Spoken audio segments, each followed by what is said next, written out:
be interesting to see kind of, you know, how the player who hasn't been here is going to do against the player who's been doing really well in that amount of time. And we're already starting off, and a really interesting variation pick actually coming up from Waz. Going to have the low Star Screamer and the actual launch, the hair cutter, I think it's called. I feel like I slightly mispronounced that, but it's going to be a lot of damage. Great bait, though, already off the bat. Oh, and I'm already seeing kind of a little bit of nerves here. Should have been an easy combo, especially right there in the corner, but a little bit of a drop here. Forward 2 maybe inputted a little too late.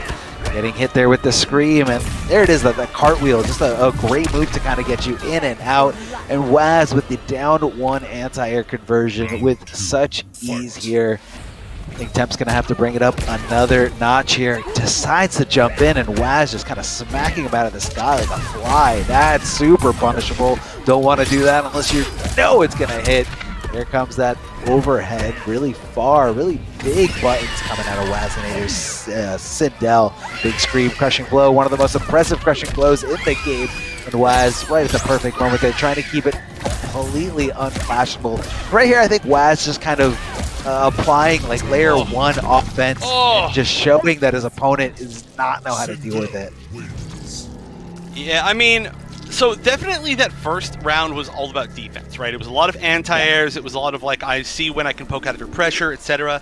And then the second round was basically just one of those Sindel rounds where you get the crushing blow Scream and you just let everything lose half your health. Work. Yeah. You know, didn't allow any opportunity to break away, just kept the opponent grounded. So definitely, you know, the question was, how is Waz going to do going into this? And so far, I'm going to say really well. But Temp does have a lot of characters. That's been kind of Temp's, I guess, like calling card, is that they have, I mean, they've got the Jackie, they've got, I think they brought out like a Cetron at one point, they've got the weirder characters like the Devora, they have the Collector, I think. Just a lot of weird characters. So many that I actually think I've lost track at this point. Oh, and looking, see how many characters they're going over. It's a big question mark. Who do you choose against Sindel? Yeah, Sindel's got a lot, especially this loadout here with Waz. He's got a lot of presence, you know, that low shot. But Devora's teleport might be able to kind of deal with that and kind of force Sindel to go to you. So let's see if the fear of that teleport is going to be able to, you know, kind of switch up the strategy here from Waz. But like we've also talked about someone having a lot of different characters. Same thing with Waz. Waz has so many different characters, and I think it was a really smart move of him to kind of go in with a character that I feel like less people would have predicted. As you can even see here going into this, and I don't know if it's nerves, but you know, I think failure to block that overhead, really, really bad sign there if you're trying to fight up against Sindel. And I think just showing that, you know, sometimes it takes a little bit of time to get used to it again, but I don't think that was something that was meticulously labbed out in training room prior to this match. So wait a minute. I have to interrupt you right here. This is a very weird variation. So we're used to seeing the ground Oki bug that nobody can pronounce. Ooh, this is a rough start. But there's also air ticking time bug and the extended strings, which is a really interesting variation coming out of Temp. Not that we're going to see it so far, and we'll see if we get to see it for the rest of the round. But I'm interested to see how this plays out. Yeah. No, I don't think I've ever seen the extended strings in a competitive setting here, but let's see what he can get going here. Far forward throw here, just kind of keeps you far away as Waz just decides to close the gap, tries to go in, and making so much damage for it there. Waz continuing this dominance here. Temp really needs to wake up here, really needs to figure out what to do here. Nice little cancel from Waz. Probably going for some kind of throw mix, trying to keep it guessing here. Dropping down the Oki bug. Here they come out. Waz forced to block as here comes Devora. Big jump in. Tries to get a little tricky here. Goes for the forward throw. Going to keep this corner position. Keep this corner control. Here comes the Oki bugs. Watch out. What's going to be? Tries to go for the overhead, but it gets interrupted by Sindel's down 1. So I realized that this is just the tournament variation, the very first like tournament variation. So they got the air bugs that you shoot in the air, the extended strings, which you mostly see is the like 1-2 grab, I think it is. Oh, and this actually is it, I think. Oh no, didn't have the bar at the end, but it's not going to matter. So we didn't see a single one of those tools. We saw the Oki bug one single time, but really weird to see Temp go for that just kind of original tournament variation, I think. And like I said, again, we just didn't really see all that much of it. Just hasn't been able to find the offense. Waz is just looking so solid right now. Yeah, super, super solid.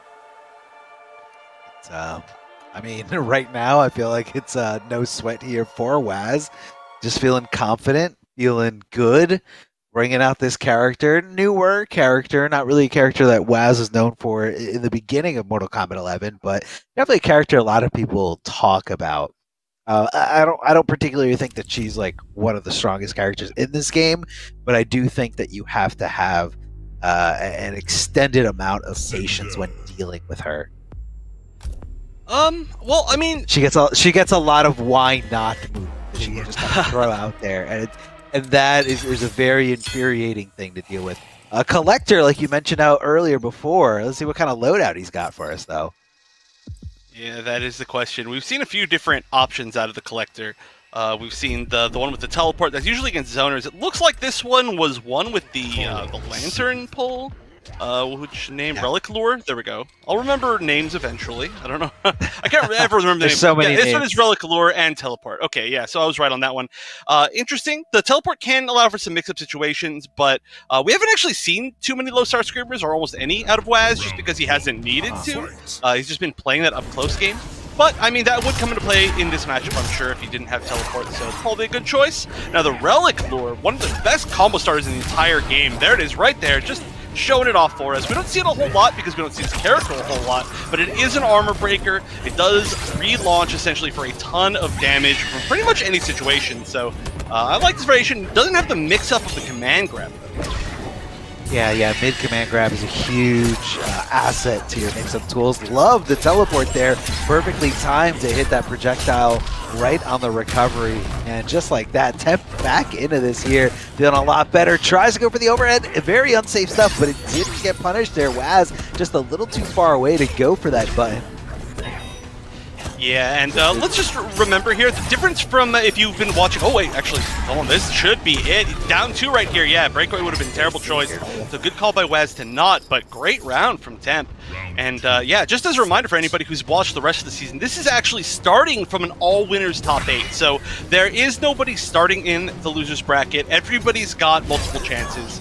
So, you know, no matter who loses here, they're still in it. And, of course, they're still going to get money. You know, 8th place gets $250 even if you technically go 0-2 because you sure as hell have earned it getting this far.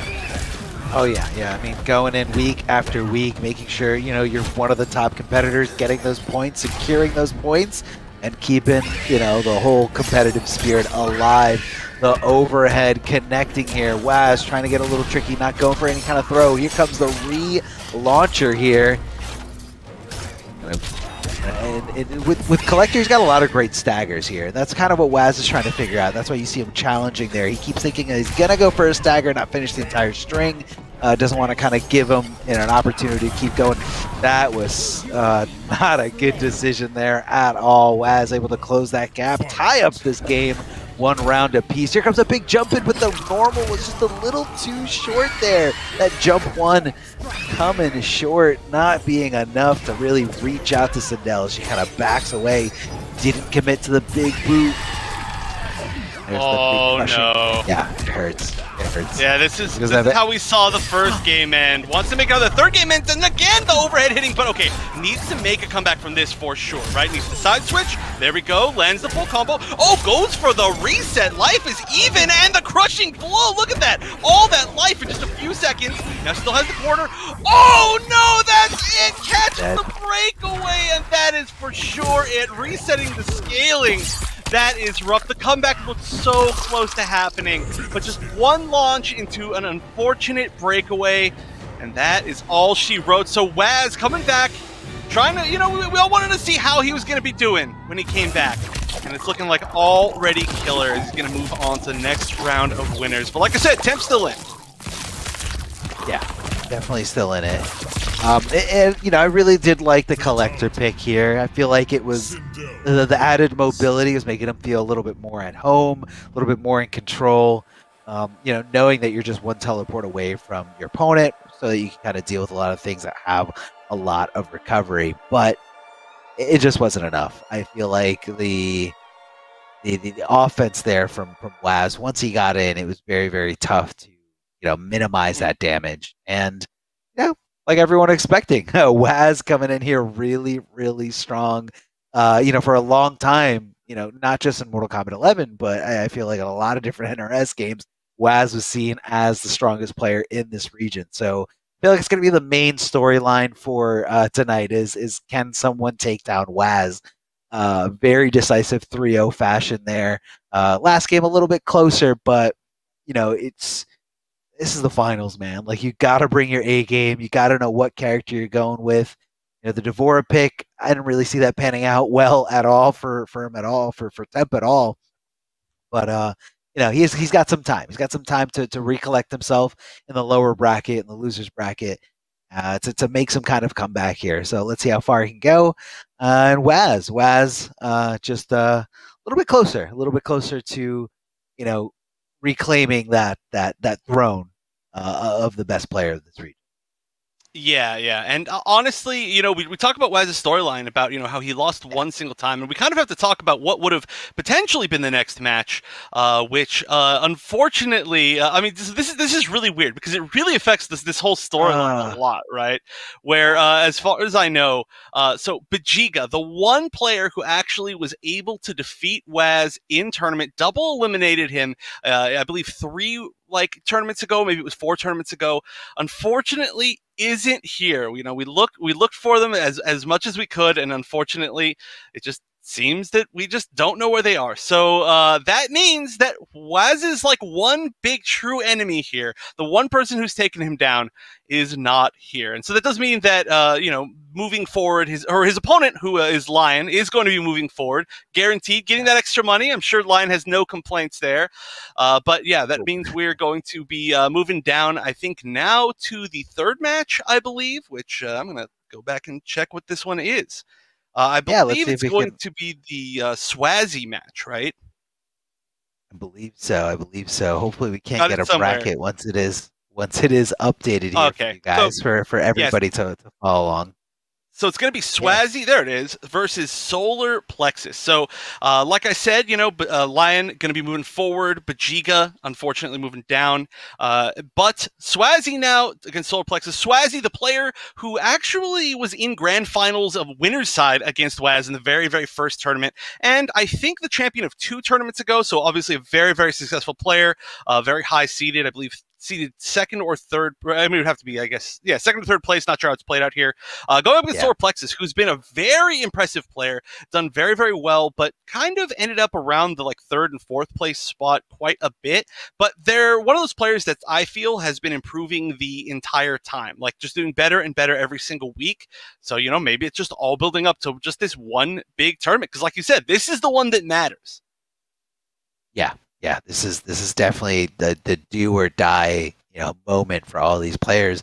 Because losing in the regular week qualifier, it's okay, take it as a learning experience. To come back later, come back for this regional finals. Well, right now this is the regional finals. All the money's on the line. Everybody's trying to get a chunk of that prize pool, and hopefully some other goodies that we will be disclosing it a little bit, but everybody, is just ready to, fight for the glory, fight for everything that they wanted, everything that they worked so hard to get here, grinding the matchups, playing day in, day out, and just trying to just better their gameplay, better their strategy, their plan. And, who can take out Waz? Who can take out Waz is going to really be the story here. I mean, honestly, I think a lot of these players can't. You know, a lot of these players have the potential to. I mean, you know, we've seen that Bejiga did it, and then a lot of other players have defeated Bejiga. I think it just comes down to who's having a good day, who's going to have that kind of character pick on lock. Of course, Waz, one of the biggest issues with him is that he's always got different characters, right? So you have to kind of be solid with whatever the matchup is in the first game, right? Like, I loved the Collector coming out of Temp. I think that we're going to see it immediately if they do end up rematching at some point in this bracket. But the thing is, even if Temp did win that game, Waz was going to have the opportunity, actually 2 opportunities at minimum, to switch characters and into his ridiculous tool chest of potential counter picks, of which Waz has many, many, many. So you really just have to be comfortable in those matchups. And I mean, that we do know for sure that, or at least, you know, unless something happened within like the 5 minutes since we started the broadcast, that Lion will be taken on Waz. So that's a possibility. You know, Lion, another one of those players who's been doing much, much better. But, you know, we've seen Swazi with Waz in grand finals. We've seen Solar Plexus, I think, do relatively well against Waz, although a lot of the weeks blend together at this point. Sagat has been in grand finals again, going down to the very final hit post reset up against Waz. Did lose in that set, but just barely. And in my opinion, was one of the players who shut down Waz the best over time. And then Wi-Fi Scorpion, who actually we haven't seen for a few weeks, also is extremely good and definitely, in my opinion, stands a chance. But you know, I mean, it is of course that you want to win, right? You want to be the one to defeat Waz. I don't want to make it sound like that's the whole point of this tournament, though.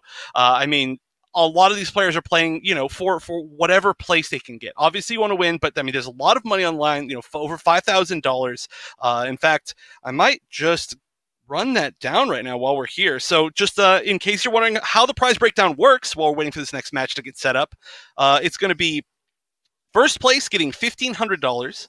Second place getting $1,000, third place for $750, fourth at $500, and then the players tying for fifth place will be getting $375, and then the players tying for seventh will get $250. So it doesn't matter, you know, like I said, even if you go 0-2 today, which obviously nobody wants to do that, you're still going to get $250. That's still a good amount of money, and if you get into those final matches, you're playing for hundreds every single game. Yeah, a lot is on the line there, you know, between those matches, and that's kind of where I feel like a lot is on the line right now. I mean, even just seeing that last set between Temp and Waz, I kind of felt like those little nerves were coming out there. Maybe we would have saw a better Jackie. If you remember right, Jackie dropped a very crucial combo right there in the beginning of that game. I want to say it was round number 1 in the right corner, and that forward 2 just not coming out fast enough. You know, could be maybe a little miscalculation of trying to anticipate the you know the connection between the internet, or it could have been nerves. It could have been just, you know, hey, something is on the line here. I'm going up against the number 1 seeded player, the best player seen in this region for, you know, NRS games for a very long time, and the pressure gets to you. The pressure gets to you, whether you're in the comfort of your own home or you're at an event, you know, in front of a huge screaming crowd on a big stage. Pressure is pressure. You know, if you're a competitor, you want to win. You know, sometimes your surroundings just kind of disappear from you, and you know you're just so hyper focused on the game that's enough to really help you crumble in this tough situations. Yeah. I mean, you know, it also is a little bit different as far as format goes from the from the previous weeks, right? Where in those previous weeks they had a tournament leading up to this point the previous day, so they've been playing for like almost a full day beforehand. This one, it's just like they just get in automatically, and that's just like where we're starting, right? So it could be that, you know, it's just like first game of the day, you know, you drop a few things, you're like, whoa, I'm not quite ready, I'm not quite warmed up. But you know, we'll see if that kind of changes over time for any of these players that might be a little bit shaky in their first matches. And here we go. We've got it. Solar Plexus and Swazi. This is going to see who's going to make it into the winners semifinals on the bottom side of the bracket. And so we're seeing Usual from Cetrion, and then Deep Freeze and Air Polar Axe from Swazi. Round 1. See, I feel like most of the time we really do see a sub coming out of Swazi here. But that Deep Freeze is going to play in a big role in closing the gap between Sub-Zero and Cetrion, deep freezing going right through all the projectiles that are on the screen. So that's kind of where you see the hesitation here from Solar Plexus. Beautiful spacing from Swazzy here. Just a nice little poke and then backing off, hoping to see the challenge, sees the challenge, and that's what gets hit by that back three. Trying to get close enough there to contest after that laser. Oh, just the wrong spot. Just the wrong spot for Cetrion to do that. And Swazzy taking full advantage of the situation. Yeah, and you can see here, actually, that was a perfect example right there of why Swazzy's going to the Sub-Zero. Of course, that is, like you said, one of the characters that we know Swazzy for, but this is a matchup that people, I don't want to say like, but definitely go to a lot versus Cetrion. Just because of the Ice Ball, the ability to stop the zoning, but here we go. Both with Fatal Blow in the corner. Ooh, could have at least got a Hell's Wrath right there. I like the teleport out, and that's going to be enough. That was a really scary spot, but being able to get out of the corner and then close it out so that your defense bar can regenerate in between rounds is a really nice spot for Solar Plexus.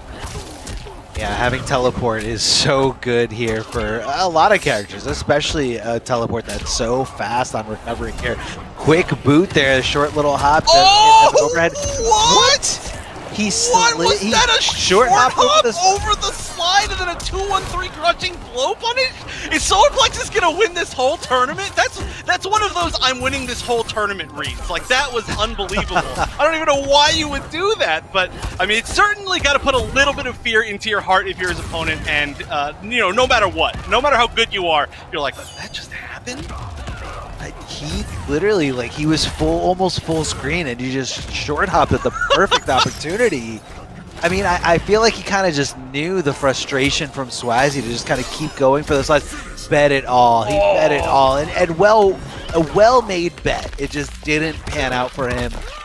Said 100%, I have to put this on the line here to try to steal this round.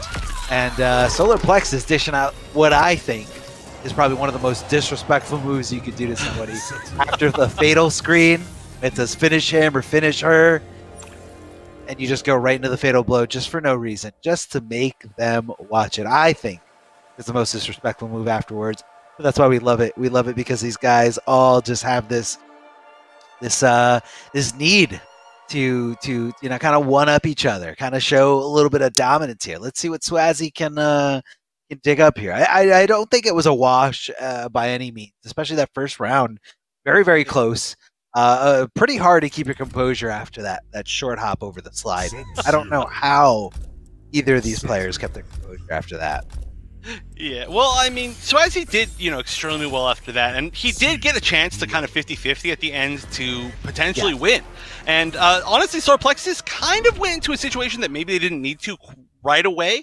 They made a hard read with that teleport at the very end, putting themselves in that 50-50 position, and that almost was kind of like their own death sentence. So that's pretty scary. But it looks like Swazzy's going to stick to the same moveset here and the same character. It makes a lot of sense. Like I was saying, this is a pick that we see a lot in this matchup. We saw it actually in Liga Latina. Some really, really good matchups in this character matchup from Liga Latina. So definitely go back and watch those. And some pretty ridiculous comeback from Conqueror. Oh yeah. Oh yeah. Conqueror's comeback machine. Oh, tries to go for the slide there at the end and somehow didn't get punished. This was a very strange scramble here. Solar Plexus is good enough to short hop 2-1-3 crushing blow punish slide in neutral, but in pressure slide only punishes it with a down one. That's it's just one of those weird things where it's like you're too good, but only in the spots where you can prove that you're too good. Oh no! Whoa! A lot of recovery. A lot of recovery there. Not sure if he was planning on possibly trying to use meter, and I think he thought he was going to live after that slide, and maybe thought he could go for an amplified slide to throw him on the other side. But a little miscalculation, but that's okay. Cetrion's got to teleport to get out of the corner anyway, so let's just pretend she already used it. Tries to go for the deep freeze, but that crushing blow bypasses it completely. Yeah, that was a really weird exchange. Yeah, I mean, the 2-3 hitbox super good. It's just one of those things where once you start a crushing blow, nothing ever really stops it, right? It just immediately gets rid of anything. Oh, that's almost it. But yeah, that's going to be some guaranteed chip, I think. So this is, I mean, still definitely looking better for Swazi. You know, starting to understand the zoning patterns, starting to get a lot more hits in. But yeah, just a few mistakes. And I mean, a huge part was, I mean, it happened so fast, but that slide mistake at the end, you know, knocking Solar Plexus away back to mid-screen rather than keeping the corner at the end of the first round. So definitely can't make that mistake again. Not in a spot like this, and actually gets hit by the wake-up jabs. Now we're going to see that, oh, I was going to say the Solar Plexus offense that's really been shown to be very strong, but I don't think Swazi's going to give him a chance. Oh, Swazi's cashing in big time here. Not going to have another opportunity, another round to do it. And I think this might be all she wrote there. Doesn't have the ability to break away. And I even feel like Swazi, you know, a lot of Sub-Zeros usually take their time once they're frozen, but Swazi demonstrating the meter management so well. That bar was coming up very, very slowly there on Solar Plexus, but instead of kind of backing up and going to the most optimal spot to not drop the combo or do as much damage as possible, Swazi saw time is running out and that breakaway could be coming back very, very shortly. Not that that would have been like the determining factor, but we've all seen it. Like, it's happened to everybody where you leave your opponent down to a pixel and they make some kind of comeback, not just in this game, but in pretty much any fighting game ever made. So again, I really love seeing the fact that Swazi is so hyper-focused there, and he's not giving his opponent any kind of breathing room. He doesn't have to. Yeah, I mean, definitely staying solid after that first game is easier said than done, but Swazi managed to do it. And yeah, again, you know, just showing like why you want to pick this matchup. It really comes down to kind of these zoning reads, right? Because whoever wins the zoning read gets so much damage. You're either going to get a ton of free chip from Cetron and that much more space, or at Sub-Zero, you're getting a full combo into more Oki. So, oh my god, what a start! What a round start read again. Solar Plexus is just kind of in Swazi's head, but Swazi says it doesn't matter if you're in my head because all I need is one ice ball and you might be dead. But yeah, that was a great read to start things off with. Yeah, very, very good read there. Oh, not committing to that 1-2, or not hit confirming there. Not an easy hit confirm, but it's okay. Swazi holding on to this momentum. Cetron stuck in the corner here with no bar to teleport out for free. So be very mindful of it. Tries to hit that flawless block gap and does somehow. That back 3-2. Hold on.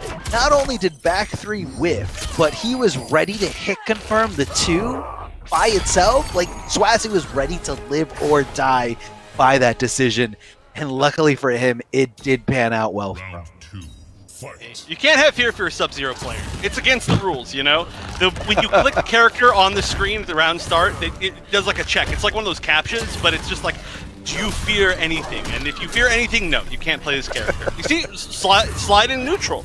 You can't fear slide in neutral. Neutral jump just like nothing. No problem. Here comes Swazi. Holding on to that crushing blow, though. Not trying to cash in big yet. But down 1. He's tried to... What? Why did that work? Why did that work? Back 3-2 got blocked. Why did it work? It just does. Swazi is a god right now. Cashing in big time here. No access to breakaway for Solar Plexus, and Swazi is on a runaway train of momentum here. If I was Solar Plexus, I would take a breather. Just relax. Not necessarily switch to a different character, but let that timer go down. Let that timer go down, because right now Swazi is feeling himself. Swazi is 100% on full octane momentum here. Yeah, I mean, that was so one-sided. That was such a one-sided game. The thing is, at least, like, when it gets down to neutral, they're both doing really well. But once Swazi gets Solar Plexus in the corner and then starts the mix-up, Solar Plexus just can't escape, which is, you know, not necessarily like a Solar Plexus issue. That's just what Sub-Zero is designed to do, right? That's how you want to play as Sub-Zero. And Swazi's making all the right calls on offense. So it's literally been like, oh, yeah, Solar Plexus has the lead, Solar Plexus has the lead, Solar Plexus has the lead, Solar Plexus gets put in the corner, and then it's over in like 2 combos. Which, I mean, you got to find a way out of the corner. We saw that in actually the first round of the game, a win because of a really good teleport read to get out of the corner. So I wonder if that's an option we might go to again. There's just got to be something, right? Some sort of other read to get out of that corner.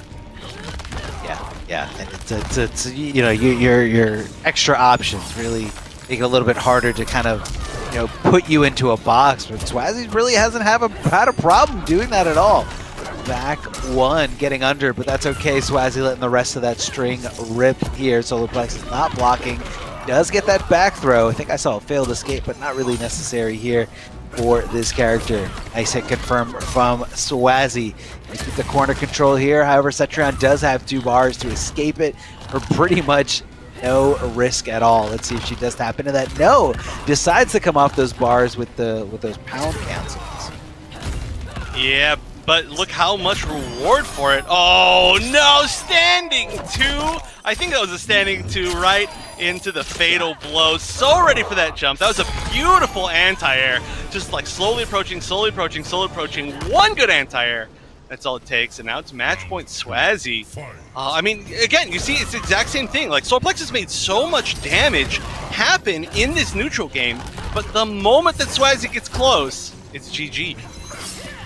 A huge failed opportunity there. I mean, Deep Freeze does recover very quickly, but I feel like he didn't get the button he wanted, didn't even get the pressure he wanted. Swaz going back to the left side. Oh man, Swazi's just a mixed machine right now, chasing down the roll for a punish. Perfectly timed here, cashing in big time, amplifying ice crushing, I'm sorry, slide crushing blow. Oh no, this is not looking good for Solar Plexus. Down on life support here. This fatal blow gonna come into the picture here. Down 2 just for that, just for short hopping right in front of you. I'm sorry, man. Swazi is playing like a god right now. All the right reads, everything working out here. I mean, those last 3 games are just a testament to how good he is feeling, how good he is playing right now. Yeah, I mean, you could tell completely adapted to Solar Plexus's play style. I mean, even through some really, really good reads from Solar Plexus. And again, this was like a really close, like tight match, but it just came down to the fact that Swazi would just literally never let Solar Plexus go once that pressure got started. And I mean, hey, that's what you want to do as sub. That's what he managed to do. Oh yeah. So that means he's going to be moving forward. And yeah, it was extremely good play. I want to say that was like one of the first times I've ever seen somebody cross back underneath Cetrion to make sure that they get the better corner punish rather than just knocking them back to like almost the corner. That was some swaggy Swazi type stuff. That was really good. Yeah, definitely was. We saw a lot of great things in that set. You know, don't want to take it all away from Solar Plexus. Definitely did play well there. And remember that short hop of the slide. That was something. Gosh. That was. I mean, I feel like you commentary cursed him by saying, "Oh, you're gonna win the whole tournament." Win the whole tournament. I made that one call. The short hop over slide, but it was sick. That was super sick. It was perfect punish right afterwards too. Oh, so good. But again, I gotta say it one last time that it wasn't that I mean, Solar Plexus was playing that well, right? Then had the great air boulder read, and in the second game, and it was like that. You're playing that well, but Swazi was just on another level. But yeah, that means that we're going to be moving forward. And before we get to our next match, of course, we want to give another huge shout out to Astro. You can see our nice little headsets over here, the official partner of the pro competition. You can go to astrogaming.com. You see it there on your screen. Get yourself some dope duds. I'm a real big fan of this headset. Extremely comfortable. I was wearing my glasses again recently, actually, and they were really comfortable with that, which is a big deal. You wear glasses, right? Yeah, isn't that the worst? Painful headsets with glasses? Usually, but here, no problem. I mean, we're on for hours, as you guys see, and you know, we get our bathroom breaks, but for the most part, this headset is on our head for hours, and I don't really feel it. Usually, you feel like a little bit of like a pressure here where your glasses are, but on these are super duper comfortable. They come with the mix amp, really, really cool stuff. Definitely check out the all the Astro stuff, guys. Head on over astrogaming.com and yeah, treat yourself. Treat yourself to something nice. Yeah, so you can better listen to the rest of these games that we've got coming up, or you know, we probably won't get here in this exact second. So definitely at least to listen to the rest of the events that are coming up, you know, because we've got the regional finals for a lot all in a row. You know, as we're setting up this next match, just want to remind everybody, you know, we've got the Middle East Pro competition, we've got North America, like West, we've got EU East, EU West, North America East. I don't know if that was the exact order, but it's all going to be happening within this weekend, so there's a lot of Mortal Kombat action. And here we go, the last round of Mortal Kombat action in this top 8 winners bracket, where Sagat and Wi-Fi Scorpion are going to fight. I was a huge Wi-Fi Scorpion fan. I am a huge Wi-Fi Scorpion fan, but it just didn't show up for a while, for like a few weeks at the end of the bracket. And we are seeing the Spiritual Guidance Z-Hat loadout coming from Sagat. So this is sick to start off the day. Yeah, I mean, what's so cool about this with the Spiritual Guidance is it has a lot of meterless, like, damage. As you can see there, him launching up to you does not require meter. So if he gets that hit confirm, or, you know, that strike from the strike throw game that's so strong for him, it's doing a lot of damage for very little resources here. Tries to roll past with Scorpion ready with those 1-1 buttons right as he's getting up. Not quite a punish, but able to get that momentum, able to get him, you know, challenging somewhere. Beautiful hit confirm here from Sagat. And it's just a recovering time to just hit that down 3. Love the cancel. Real tricky, but Wi-Fi Scorpion all over it. Oh, yeah. Look at this. So much damage goes into the reset. Had to guess right there. Didn't guess correctly. I think maybe he was guessing the grab, actually. It didn't look like he was just crouch blocking at that point. But, I mean, so much damage. But it's because he started the anti-air with a standing 4, which is like the highest damage, lowest scaling option you can get. That's one of the reasons why I think Wi-Fi Scorpion is so sick. He's super patient and takes advantage of all of the spots that he can. Ooh, trying to poke out of the corner, but this is... Oh, there we go. There's the grab, and this is scary. The corner damage with Spiritual Guidance. Oh! Great conversion from the wake up 3. And now again, they're playing leapfrog here. They're just stealing the corner from each other, but yeah, has to break away there. No defensive bar. Sagat's gonna make some hard reads. Another grab is gonna be that hard read. Now he just needs to not let Wi-Fi Scorpion out of this corner. Good conversion. Oh, lands the low! Oh, he can fit a blow! He can fit a blow! Oh, does he even need to? He's gonna do it. Look at that combo! Look at that entire exchange in the corner. This should be it. He just took away, I would say, about 90% of Wi-Fi Scorpion's life in two combos. Just one combo into plus unblock Oki into another combo. That is the strength of this variation. That's the strength of Sagat as a Lao player. And both these players are so good at just taking advantage of every single thing that their characters have. They're like true loyalists. Yeah, super good with their characters. Definitely know what is at stake here, what resources they can use. Oh, here comes the Z-Hat. Gets the punish there on the forward roll. Not a fun thing for Wi-Fi Scorpion when he's getting up. Does get that forward throw, though. Pretty good Oki, too. Decides to roll back, trying to get that gap between himself and his opponent up a little bit more. But there, tries to hit the dive kick, a little too late. Or did he think he was going to break away?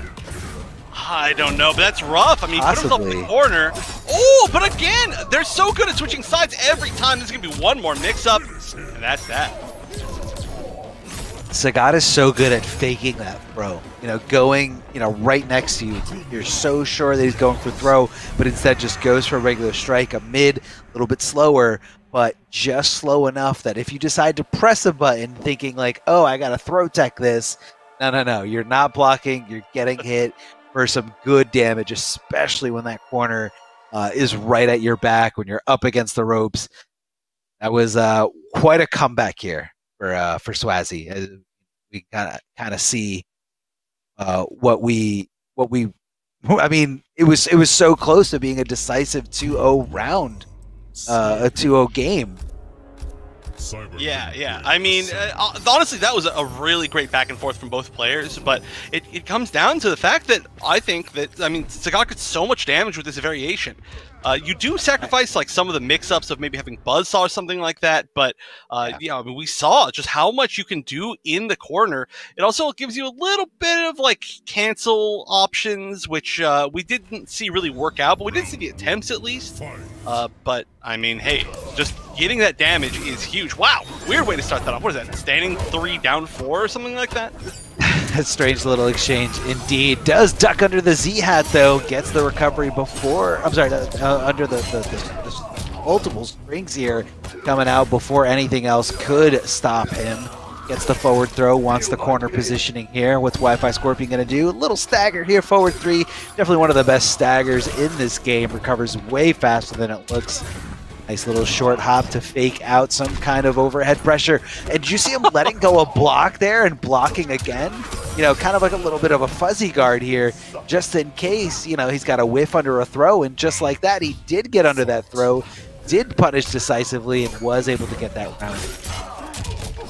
Yeah, and interesting choice too. He chose not to spend his down 2 crushing blow, which could come into play later.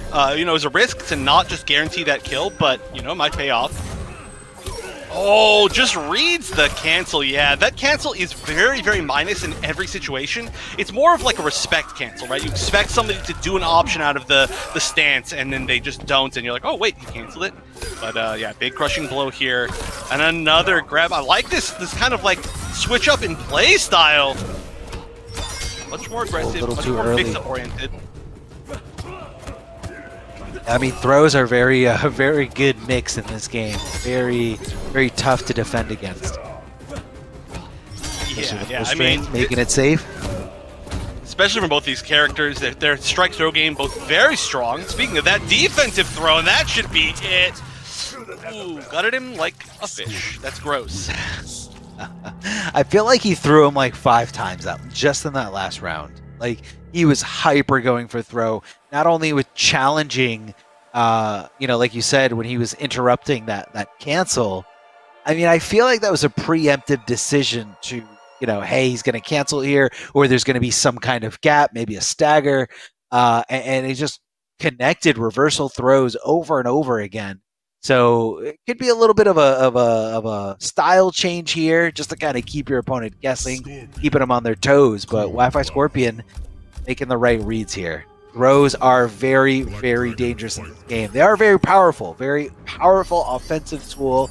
You know, you got a 50-50 just in teching it. But if you become too predictable with those throws, you could be eating a lot of damage here from anyone in the cast with a down 2 crushing blow, which is a universal tool for everyone to have. Just duck on that throw once, and you can make them regret it for a long time. Yeah. I mean, you know, at this level, though, you know, you don't even need the down 2 crushing blow to really punish the throw very well. But yeah, I agree. I love that style change.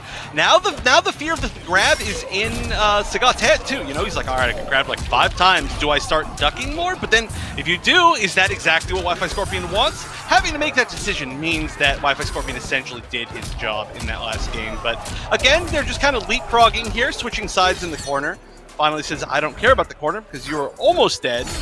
Oh, that should be a whip punish. That was Whip City. Yeah. That was Whip City right in front of him. Scorpion just kind of throwing his leg out at nothing here. Kung Lao just kind of backs off. Kung Lao got that great like initial walk back speed.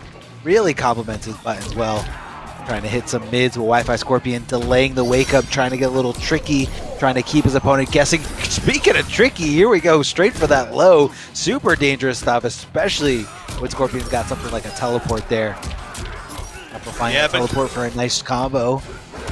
He was just showing him that he was willing to do the cancel so many times. Oh no, the down 2 crushing blow. You see, he thought that was going to be the grab again, and that is in the end exactly what Wi-Fi Scorpion wanted him to think. And just made him whiff whatever option he was going to do to try to punch the grab. Back 1-4, I don't care, big punish. Whoa, jump over kick into spear backwards, that's cool. Yeah, a little wonky there, but that's okay. Connecting the back throw here, trying to close the gap as Sagat's just trying to home in here on Wi-Fi Scorpion. Big kick to contest with, man. Kung Lao in the sky is second to none. As soon as he's up there and we're right next to him, very tough to deal with. But that was a deep uppercut. So high that he was able to convert into some more damage once he got on the ground. But this is not a good look. Doesn't have the breakaway just yet. Does have it right now, but it's going to be too little too late as Sagat taking this round, taking this game. And, you know, taking dusting off and shaking off all those bad vibes from the last game. No problem at all here. Didn't get thrown a million times here instead. You can even see it in the style change here from Wi-Fi Scorpion, where he was kind of playing to the fear of throw. And Sagat was able to kind of shift those gears just in time. Yeah. So Wi-Fi Scorpion in a bad spot to win these next two games. Yeah, I mean, you know, the adaptation, like, you could tell it actually only happened like partway through that game. But one of the biggest things here is that I think I just have to point out, like, I really love this idea of Sagat. Like, realistically, what this style is it's kind of a throwback to the same style that we saw from Foxy Grandpa back in the day when it was only the preset variations where you threaten throw and Z-hat on every knockdown. And the big plus here is that spiritual guidance means that anytime that you guess throw and you're wrong, you are taking so much more damage. It just makes that strike throw game that much scarier, and we've seen how well that could work. Plus, Lao is one of the characters who since then has kind of only either got buffs or pretty much stayed the same. You know, he's not a hugely different. So I like this style, and you know, it's one of those things where you're like, why would he start with spiritual guidance? It's so weird, but I think he's doing a great example of showing why. Yeah, definitely has his versatility here. Trying to fish out some kind of breakaway there, as you can kind of see Sagat going right for the dive kick in the beginning instead of extending the combo just a little bit. Wi-Fi Scorpion connecting those spears, combo to combo, no problem swinging. It looks like Sagat looking to try to avoid some kind of throw situation, definitely not holding on to block super convincingly or super committed to it. Wi-Fi Scorpion just kind of, I don't know if he was looking for some kind of chip out there. That move is 100% not safe at all, but looks like Sagat wasn't looking to block anything after that back 1-4. Yeah. Oh, but again, these hops, it's so weird.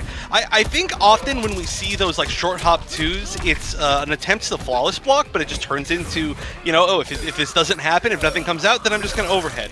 And I think that's why we're seeing so many of those rather than the back threes that we usually see the Scorpions go to.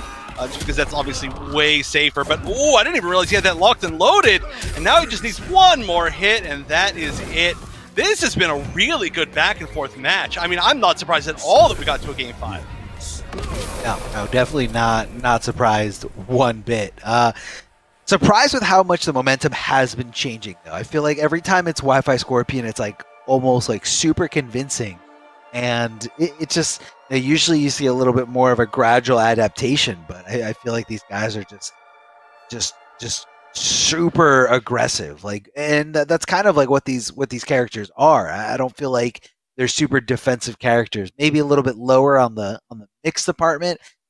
Very, throw strike dependent types of characters. It's just been working out for them. Yeah. Let's see if we have any kind of variation change. Kung Lao does have other options, but I don't see him varying or straying away from. Well, yeah, we've definitely seen that Sagat uses those other options. In fact, we are going to see the Buzzsaw Possessed Hat switch. Now, Buzzsaw is a move that, we saw it a lot from the Mexican Liga Latina champion, Illuminati, who is really shown off why this variation is so good. Oh, he almost teleported into it, but look, that's one of the best things about it. It auto-corrects whatever side they're on when it releases, when you do the Amplified version. And so we get to see, like that, like, oh yeah, I hit you with a teleport, but I can't get a full combo because your Buzzsaw's there. Yeah, exactly. Even though you got the right call, challenged perfectly, you still gotta kind of just restrain yourself. And we even have the Possessed Hat here, able to kind of add, again, a little bit more of a pesky projectile, but in some situations like that, a little bit more hit stun, as it doesn't just hit you once, it kind of hits you twice as it wiggles around. And Kung Lao's ranges where he kind of bully you in a standing position become more accessible. Over 3 poking just at the tip there.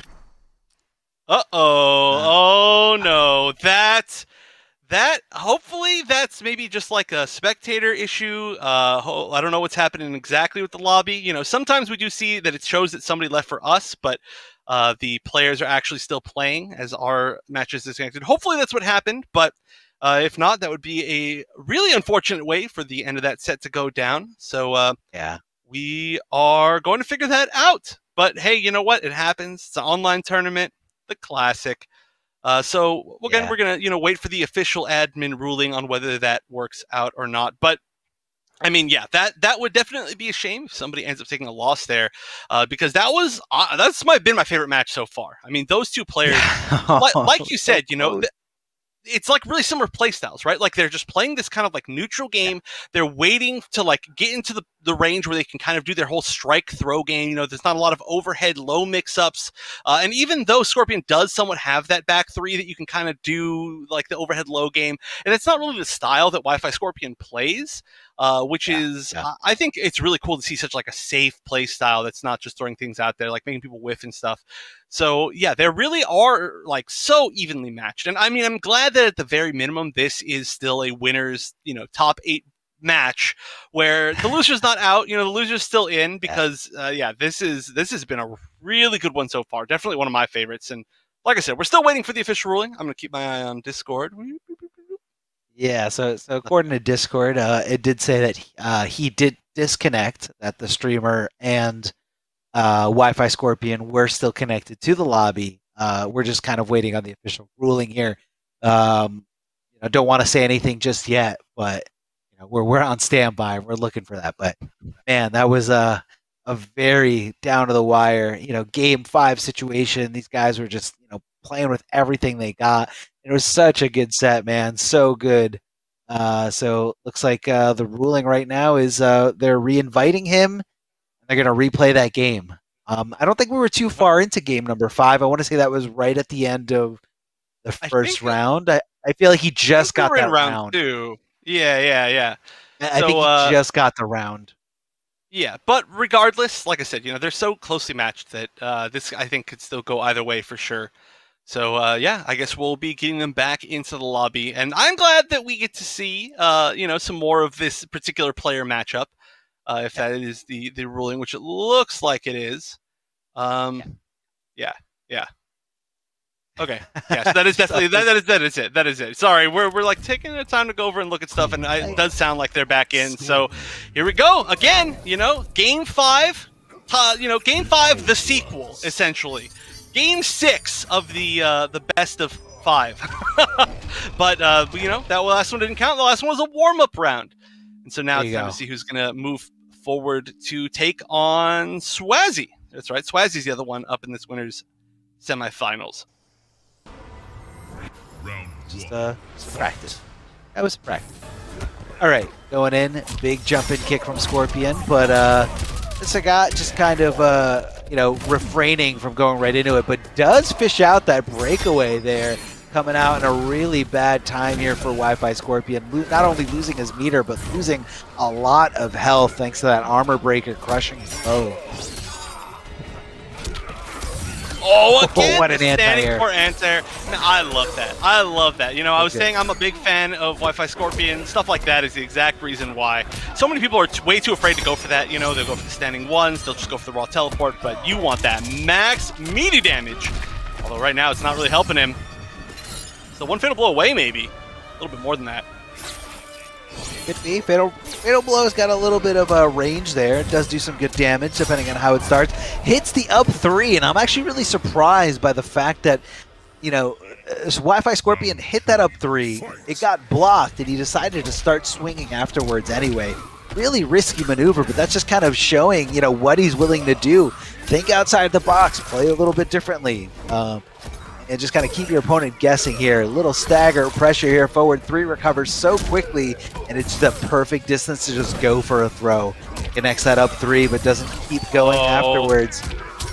Oh gosh, the playstyle change is happening again. I was talking about how he wasn't going for all the mix-ups, but I think he started to realize that he needs to make some sort of shift to kind of knock Sagat out of his momentum, and it looks like he's going for a lot of high-low mix-ups now.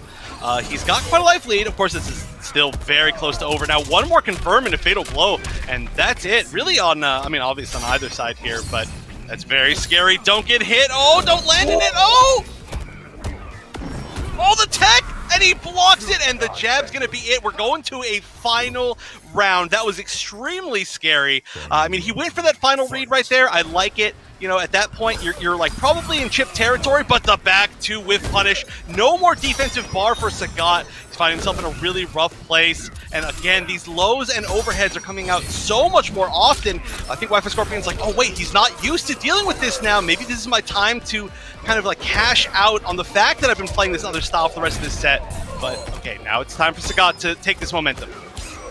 Oh, no punish on the short hop attack. Not a good look here for Wi-Fi Scorpion as he goes closer and closer into the corner. He's going to have no bar to break away if he does go for a ride. Let's see if Sagat can find that hit confirm. Jumping right over that buzzsaw hat. Perfectly timing here. Getting a little crazy with these empty short hops right into the low. The down three, super impressive on hit. Super advantageous for Kung Lao. That's going to be a huge punish. No!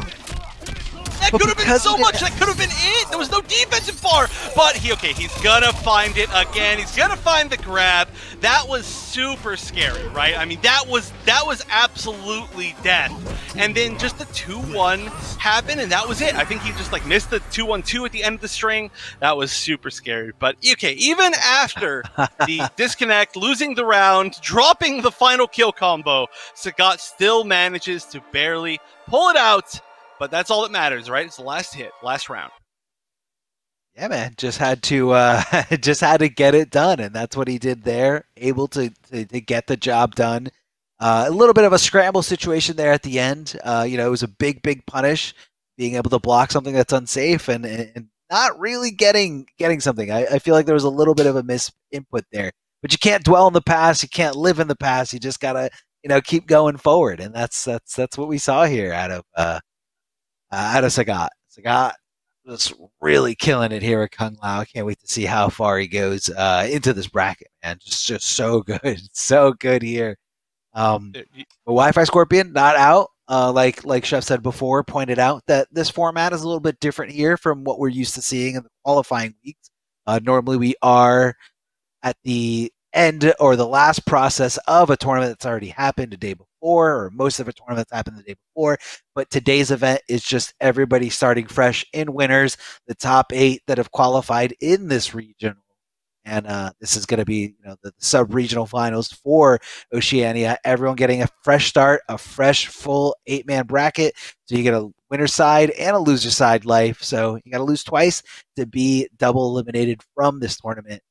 And everyone's trying to get that money. Everybody's trying to get as high as they can in terms of, placements. The higher you place, the more you get out of it.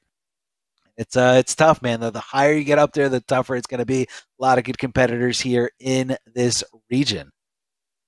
So let's give a big shout out to PS4 tournaments. If you guys don't already know, PS4 tournaments is the way to do it. If you are that competitive player out there who just wants to be the best at anything you're playing, check out PS4 tournaments, weekly competitions for all skill levels. You guys can compete against your friends and rivals for unique rewards. You can visit the PlayStation 4 Competition Center, the one destination that has Mortal Kombat content.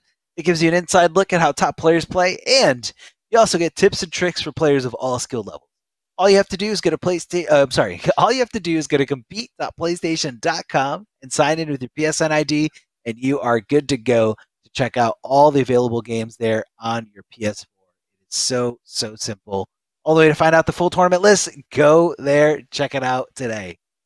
And looks like, we're going to be taking a very, very quick break, but we have more Oceania action coming right here. So don't go anywhere. Hello, ladies and gentlemen. Welcome back. This is the Oceania Regional Finals here for the Mortal Kombat 11 Pro Competition. I'm Darth Arma, joined by Wonder Chef, and we're so excited to bring you the rest of today's 8-man bracket here. A lot of players have been trying to qualify for these spots. Only 8 of these players here remain, and they're fighting for that $5,000 prize pool. Jeff, what do we have going on next here for the bracket? Oh, yeah. I mean, this is 8 of the best of this region, and now we're just getting, we're whittling down even more. Of course, this is just the winner's side of the bracket. There is a loser's side, which we might see in a bit. But right now, Waz versus Lion. Lion, who unfortunately didn't get a chance to play their first round matchup, is still definitely deserving of being in this spot. And this isn't a matchup that I've seen maybe I've seen it before, but I don't remember it. So I'm really interested to see how this plays out between Waz and Lion, the next person who's going to try to take down Waz. And then we've got Swazi and Sagat, two of the players who've made it into the grand finals with Waz before, but neither has been able to defeat him. However, Swazi definitely at least taking one tournament within this past season, which there was only, I think, 2 that weren't taken overall by Waz. So that's a pretty impressive thing. But that's going to be a hell of a brawl of a match, that Swazi versus Sagat one.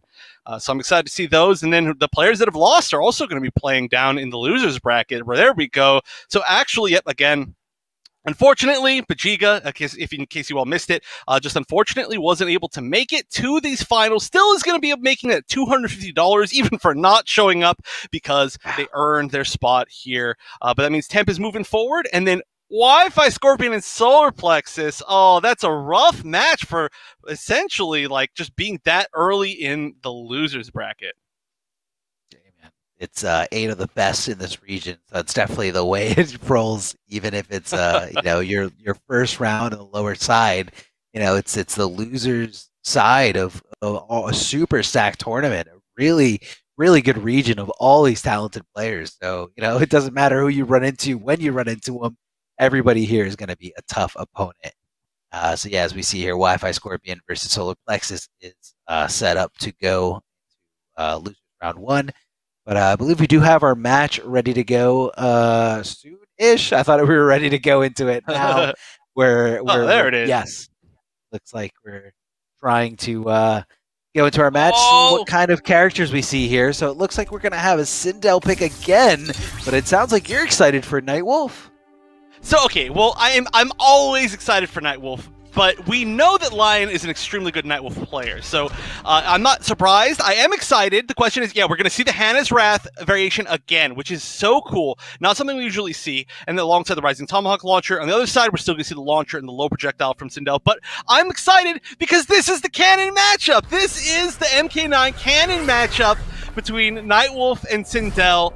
The one that ended in a draw. It ended in a draw in the last time. Well, technically it was kind of a dub for Nightwolf, taking them both out at the same time, because he's just too dope in Mortal Kombat 9. But we'll see how it turns this time. Actually, it's the opposite. We've got live Sindel and zombie Nightwolf. But I don't know how this matchup goes. I'm excited. Yeah. Let's see how this plays into it here. It does have the Rising Tomahawk for that little bit of combo extension, even with a strange little anti-air conversion there at the end. But Waz is equipping a pretty aggressive combo starter himself. Once he does go in there, is able to convert some good damage, and breaking away is definitely going to be something that's not super duper safe or free from risk when you're fighting against this variation of Sindel. Just swinging for the fences as Waz connects the rest of that string right there at the end. Looks like Lion is just kind of backing off, trying to wait for that opportunity, wait to seize the moment for him to make some kind of comeback here. Blocking the low screams as best as he can, trying to put on that yellow glow. Now, that yellow glow, when she's glowing like that, I mean, she cannot access the use of her meter. But I think when you're down to very, very little health like this, it's not really gonna matter. As you can see, he's just trying to reach and extend those normals as far as he possibly can. But Waz doing a good job of just kind of staying out of the danger zone, being as far away as possible and not trying to take too much risk. Yeah, this has been an interesting game so far. I mean, the Reflect is an extremely good tool, but we're just not seeing the Reflect come out on reaction to the projectile. And even if there was, I mean, there's the opportunity. We saw actually Waz go for it to use the screen at that mid-range rather than the projectile to kind of fake you out and then get that free crushing blow. But right now, the zoning game hasn't even come into play in the second round. It's been all rush down all the time from Waz, showing the multitude of play styles you can take with Sindel. And, I mean, the Hannah's Wrath is good, but we just haven't seen the game plan get started from Lion. He's either just taking pressure. Okay, well, actually, here we go. This is the first start. But, yeah, you can break away that for free, so one more launch is when the scary stuff's going to happen. And he could go right into a fatal blow if he does find the hit, but unfortunately getting hit with that cartwheel, that forward 4-string from Sindel, a very why-not move, very tough, as long as you space it out. It's a very tough thing to deal with, and not that she gets like a huge reward off of it. I'm not saying it's like a broken string, but it's just kind of one of those strings that you just kind of throw out there. As long as you have the spacing down, you don't whiff in front of somebody, or even sometimes if you do whiff, they think that you're gonna not do the whole string, and then your other leg comes up and kicks him in the face. She doesn't really get a lot for that, but it's just kind of it's a very pesky move. It kind of just irritates you over and over and over again. So let's see if Lioncox can kind of switch it up here. I know Nightwolf has some other other viable variations, in terms of his custom build, custom loadout here. I mean, this is actually like one of the weirder variations that I've seen from Nightwolf, and even tournament Nightwolf, especially a top tournament Nightwolf. Probably one of the better Nightwolves in the world, I mean, there's not a whole lot of them, but we've seen Lion consistently do very well with the character. So this is interesting to see that, not making the switch, still going to be sticking with this. We have seen Hannah's Wrath more and more from kind of a lot of different Nightwolves. I think it's one of those moves that just takes some time to really figure out how to use it fully effectively. But right now, I mean, I think the tools are all here. We just need to see them used better. I mean, it's as basic as that is to say, we need to see the reflex against the zoning. We need to see a little bit more patience maybe against the pressure, a little bit, better blocking on the overhead and stuff like that. But again, why flawless block the projectiles? See, there we go, look at that! It's such a good reflect. Like, that is one of the best reflect targets in the entire game, because it forces them to, like, either commit to, like, a jump over, or from pretty close range, even get punished. It's going to be a big, unbreakable damage here. Waz just trying to do as much damage as possible. Get in, get out, do the damage, and then just kind of hit those little hits here and there with the why not cartwheel, some low shots. Waz able to confirm it's some pretty good damage here. Trying to just kind of force, that breakaway coming off of Lioncox, but Lioncox holding on to it.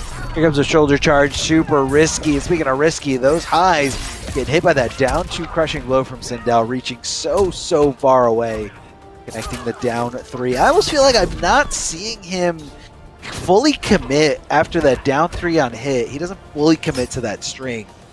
He did let Waz get away that last game. Waz was definitely not blocking after getting hit by that down 3, and he let him get away with it. Able to convert some good damage, hit confirm, able to go into this fatal blow. Gonna do a lot of damage, but I don't think the deed is done just yet. Yeah, no, not quite. And you don't really get Oki off this one either, so I'm not sure if that was necessarily the best way to end that. But it is really close to maybe potential chip damage. Hannah's Wrath itself, a very hard to avoid projectile that could really add a lot on here. But now a trade is going to be bad. You have to watch for the reflect. No, why? The high projectile, the perfect target for that low Star Screamer to go underneath. If Hannah's Wrath was off cooldown, that might have been a little bit of a better option, but realistically, you just have to wait for the projectile, I think, in that situation. And that was a really close one, much closer than the first one, but still now. Waz making it up to that 2-0 lead. And I mentioned this earlier, the biggest issue here is that even if you do find some sort of counter pick, or if you do find something that starts to work against Waz and this seemingly dominant Sindel, Waz has the ability to change to one of, I would say, about 8 other really competitively viable characters. Yeah, could change into a lot of different characters. Waz has a portfolio of, well-polished characters, like characters he knows in and out, characters that, he can play at the highest level. So I don't think switching it up on Waz is really going to be the long-term answer for the situation. So I think Lioncox agrees here, and he's going to stick it out here with Nightwolf. Not sure if it's going to be the same variation. It is. I don't know if Hannah's Wrath is doing too much. I feel like Sindel's not super meter dependent in all those instances where Hannah's Wrath does connect, and it's usually at mid to full screen. She doesn't really need to tap into anything really damaging unless she's right in your face. And Hannah's Wrath, the startup is really slow, so in your face is going to be a really risky time to go for that move. Oh, yeah, tricky there. Canceling into the high arrow. Oh, he tried to go for a throw, but the delay wake up from Waz, able to catch him on recovery. Waz dropping a little bit of that combo ender, but he's not letting it affect him at all. Trying to make him fight through those screams, trying to go through these obstacles. Good block and punish here from Waz. Yeah, I mean, you can tell that Lion's playing a little bit of a different style. Like, I don't want to say, like, well, I would say, like, just maybe more aggressive, like, putting it all on the line here, just because it is kind of like a slow, like, death by 1,000 cuts that's really, like, taking them out of the set at this point. So at this point, you kind of need to just take the momentum, find something that works, and just stick to it. But, again, Waz just not crumbling, you know, just holding his ground.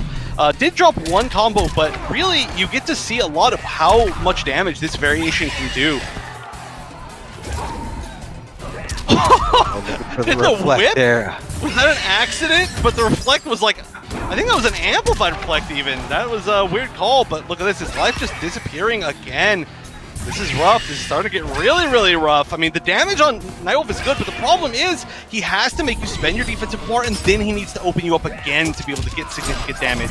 But here's the defense bar spend. Almost definitely. No! I lied. Waz saving it for the options on wake-ups. No! Saving it for something else, but okay. There's no crushing blow on that armor break, and the forward 4 up 3 is gonna do it. The tool that has been doing so well for Waz this entire time is going to be the one that does just as well for him in the final moments. That means that Waz is going to be our first player making it into the winners finals. Getting it done, and of course, getting it done in fashion. Waz demonstrating the other fatality here from Sindel. Always a showman, always looking to entertain the crowd is Waz. So big shout outs to Waz for making it all the way to winners finals. Able to secure that spot, and I don't think too many people are surprised here. Again, very dominant player in this region.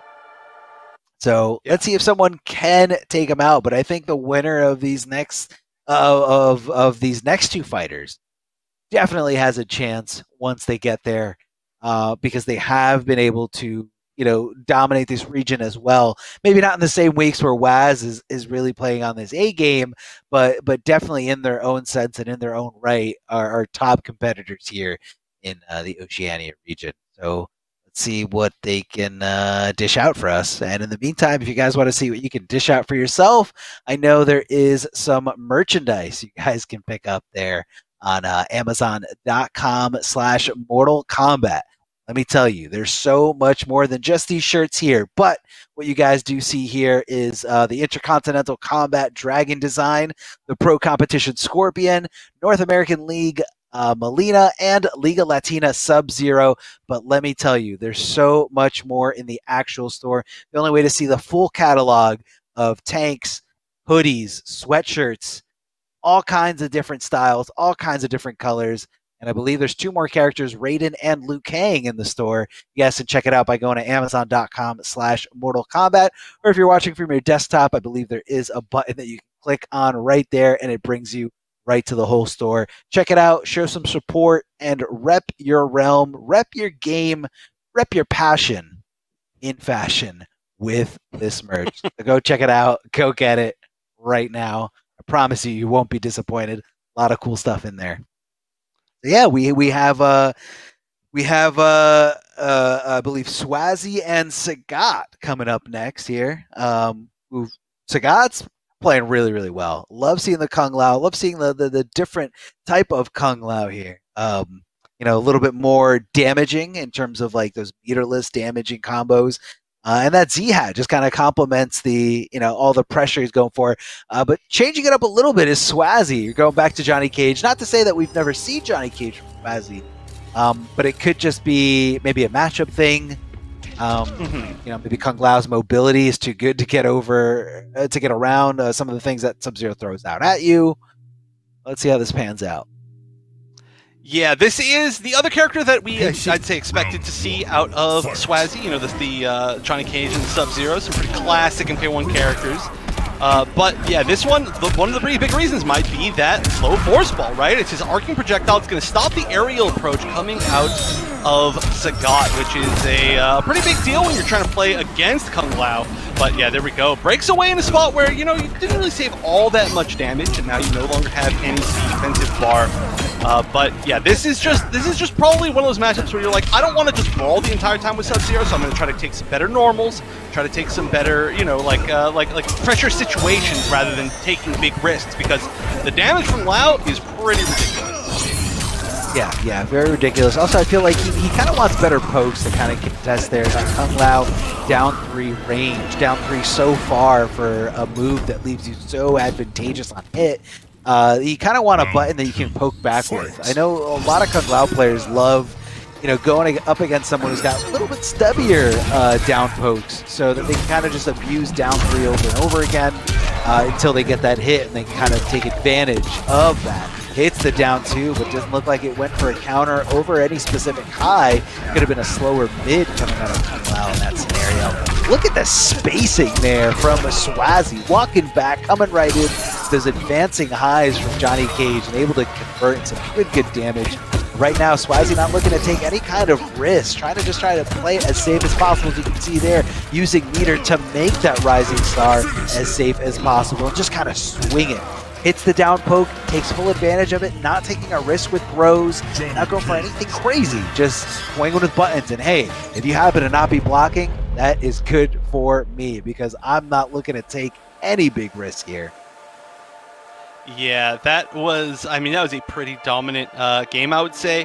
A lot of it was just that, he started controlling the neutral. And realistically, that is such a big deal here. Like, you can't jump, let's say, like a Sagat can't jump because of the low force balls. You don't have the footsie normals to be able to challenge quite as well in this matchup. And then, like, what are you going to do? The only answer really that we could see is maybe Buzzsaw being used as more of a zoning tool, which is something that we've seen before in the past from Sagat. It's actually one of the things that he used, like one of his tools that he used the best against Waz in their last time playing in that grand finals, where that was an answer that Waz needed to find, and it took him a lot of games because Buzzsaw itself, a really good projectile. It's mid, it knocks down, does a lot of damage, has a really large hitbox, so even sometimes when you try to jump over it, it's a little bit difficult. So we'll see if that ends up being the plan. It already starts off with a projectile, so I'm thinking maybe. Yeah, could be that dive kick getting right in Johnny Cage's face. The down poke, but I love the recognition of the Buzzsaw presence there. Poking it, even though it hit, decided to back off, looking for a different way for initiating this offense here. Up 3 does connect there. Johnny Cage able to throw tech right afterwards. Just going regular swings here, not going too risky, not going too crazy. Here comes the low though. Looks like he just kind of threw that whole string out there, maybe not anticipating it to actually hit, so that he can hit confirm it into a nut punch, but just kind of putting it out there just in case he wasn't blocking afterwards. And what a spin! Now that was a spin to win. That wasn't even a combo. He did it so late. I think he might have just built the meter, and so he was still pressing. He was like, please build, please build, please build. But he wasn't blocking, so it was just a reset. We take those though, as the classic fighting game line goes. We take those. Oh yeah, definitely take them. 100% take those. Mids after mids here coming out of Sagat. Just trying to get his opponent to think like, hey, maybe this time he's going to hit him with a throw. Not sure if he was looking to duck that one, but does get out of there thanks to that breakaway. Over to the other side, trying to apply some kind of pressure here. Just poking right back with the down 1 right after a deep jumping kick. Doesn't matter, gets the forward throw a little bit better on the corner positioning, able to close the gap, trying to get in here, get those buttons pressed, get right on top of his opponent. There comes the amplified force balls, just making sure that pressure is nice and crispy. And over the other side, Kung Lao, nobody home, able to get Johnny Cage just swinging for the fences. Just wake up buttons. Just wake up buttons. It works, I mean, these players are so solid that every once in a while you just gotta go for that option. You gotta make your opponent respect it. If you expect that your opponent's respecting you, then sometimes you'll, essentially give them free pressure. Sometimes you gotta just say, hey, you gotta time everything correctly. You can't go for greedy things. You have to meet me with what you can meet me with. Otherwise, I'm gonna wake up jab. Yeah. Could be a wake up jab, wake up big combo starting string. Could happen at any time, so gotta be on top, gotta be on point with the timing on your opponent's wake up. Hit the forward throw right after. Continue this onslaught here, just forward throwing his opponent over and over again. Guessing right here on the throw strike game is Swazi. swinging right as soon as possible. Reversal timing here. Looked like Sagat was trying to challenge even more. Maybe he was trying to advance forward for possibly a throw. We're trying to loop over pressure, but Swazi was not having any of it. Able to just kind of swing at the first possible moment he could, you know, identifying that stagger pressure correctly here. And that's not, you know, not always the easiest thing to do, but I think Sagat might have been getting a little bit more predictable there. Yeah, I mean, this looked like a much better game than the first game, for sure, for Sagat. But the thing is, like, we haven't even seen Swazi get down to that point where he needs to use the ridiculous comeback potential of this character and variation, right? Because this does have throwing shades. It does have the... Oh! It has the fatal blow cancel is what I was going to say, but we haven't seen it come into play. But here we go. The Kitana from Sagat. You know, when we're talking about characters we don't usually see in competitive, coming out a lot from this region. This is going to be another example. It's got the low fan toss and the half blitz stance. A pretty common variation to see from the currently competitive Katanas. That low fan toss, one of the I would say honestly the best move that she has as far as custom moves go. Lets you guarantee, it's kind of like, you know, like a chip that you have to physically avoid instead of just dunk. It allows you to be safe on block strings and mix up on block strings because you can do the low and then amplify it to be safe. And it just, yeah, it's a hard knockdown also, which is a weird thing to think about, but it's a really good move. Yeah, it's a very, it's a move that does a lot of different things depending on what the situation calls for. You can use it as a zoning tool, you can use it as a mix-up tool. Poking right back here is Kitana, just trying to get some kind of frame advantage here. Oh my, what a punish. Swazi, you know, like nothing, not even missing a beat, able to do a matchup specific punish here against Kitana. I mean, that is a really good player here in the making, just showing you what it takes. Delay wake up buttons, everybody's favorite thing to deal with. Not only just blocking, flawless blocking there, getting guaranteed punish with that down one. And again, that's just kind of showing you Swazi's understanding, you know, how much health is left on his opponent. Didn't have to take any kind of big risk, just go for the regular poke. It's fast enough, it's gonna connect, no problem. Ooh, I like that attempt. Great. The combo was pretty cool, and yeah, being, I mean, stuck in the corner, it's a little bit scary, but yeah, well, I was going to say the one thing scarier is being stuck the other way, right, against Johnny. I do like that rollout.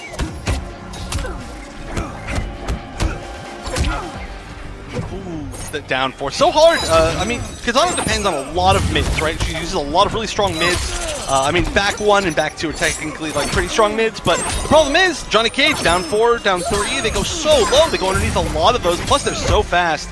Well, I like the stance cancel into the neutral jump. That's going to catch a lot of people trying to kind of like quick react to that stuff. Oh, are we going to see it? We are going to see it. Here we go. This is going to be so much damage. No, the drop. That's tough. That is tough. That might be a hitbox issue.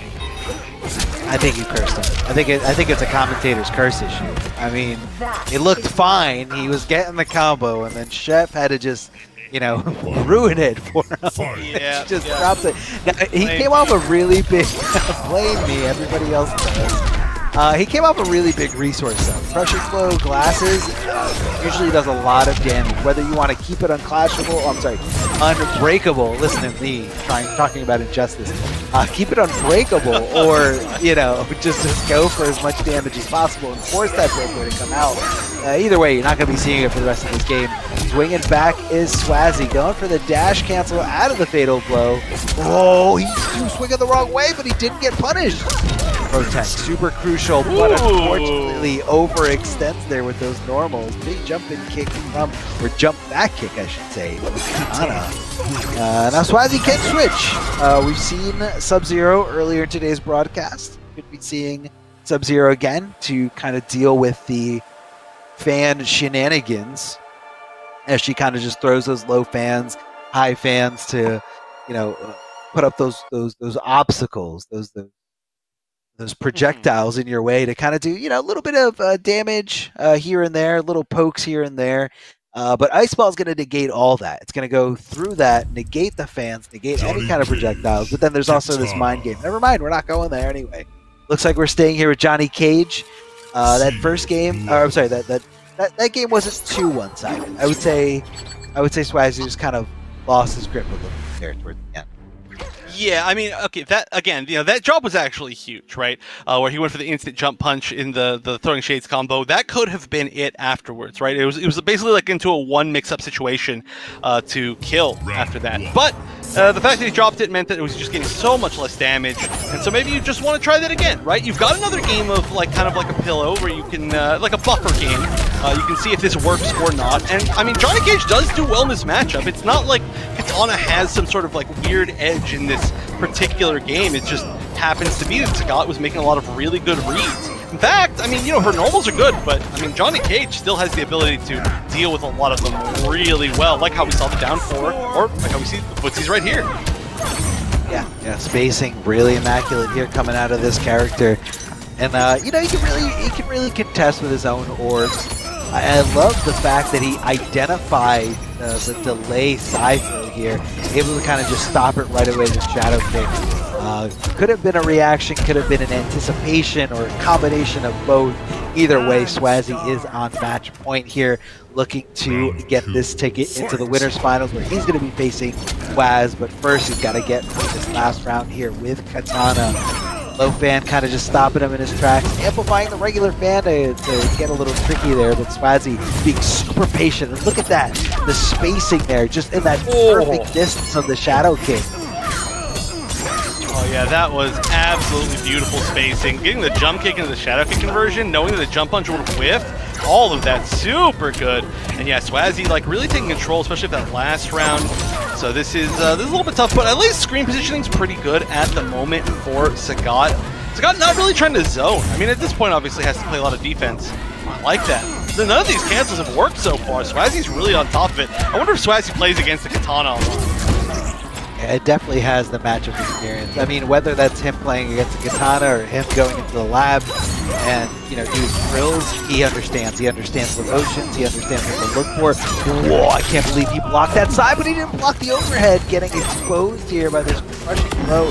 The damage over time, down to nothing here. And Sagat knows that he just needs to kind of poke him with anything. Doesn't even have, he didn't even have the bar to get the last breath here.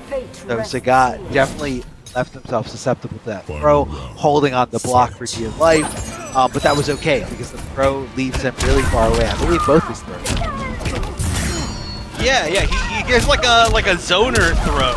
It's like, oh yeah, get out of here. Which, I mean, honestly can work really well for him sometimes, right? Sometimes you're like, oh no, I have to get on the Johnny zoning, which is a weird thing to say, but it is strong. And wow, okay, now he's not a zoner, he's a grappler. That's been like 3 grabs. Oh no, this damage is adding up so quickly, and in fact, this should be it, guaranteed. That is a ton of damage on that full combo. You can get about 400 damage just for jabbing them in the corner, but I mean, after such a close set of matches at the end, once the Katana switch happened, that was just a one-sided final round. I mean, that's what happens, right, when Johnny Cage gets you in the corner. Yeah, just kind of locks you in there, no problem at all, and able to just apply the pressure that he's looking for. I also felt like the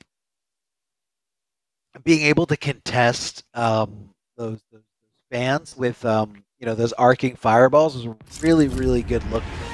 And I feel like he kind of knew exactly at what range. Okay, my arcing fireball is not going to whiff over, or I'm going to at least get the trade. And it just seemed like super well calculated. And sometimes that's something that a lot of people overlook when they're trying to lab matchups, like just in training room. So he definitely has that matchup experience. I mean, it could be against Sagat themselves, or it could be against a different Katana. But either way, this region, they all know each other. They're all friends. They're all very familiar with each other's play styles, and you kind of see it there with the Katana spacing in that matchup. So big shout outs to Swazzy. That was a really, really good showing there with Johnny Cage at the end. Stuck it out with that matchup. Could have gone Sub-Zero, but just said I'm good. It's tough to come out of a loss game and say like no. Like I can stick with this character. I know what I did wrong. I messed up here, I messed up there, and I just got to apply something. And it's a trait of a really good player. So shout outs to Swazzy. Yeah, but I mean, also on the other side, shoutouts to Sagat for bringing out that katana, character who I want to say like a lot of people have said is like underrated, and a lot of people have said no way, she's really bad. So it's one of those characters, right, where like the whole community is very split on her, but we just don't have a player who's really like committing 100% of their time and then showing up to a lot of these tournaments.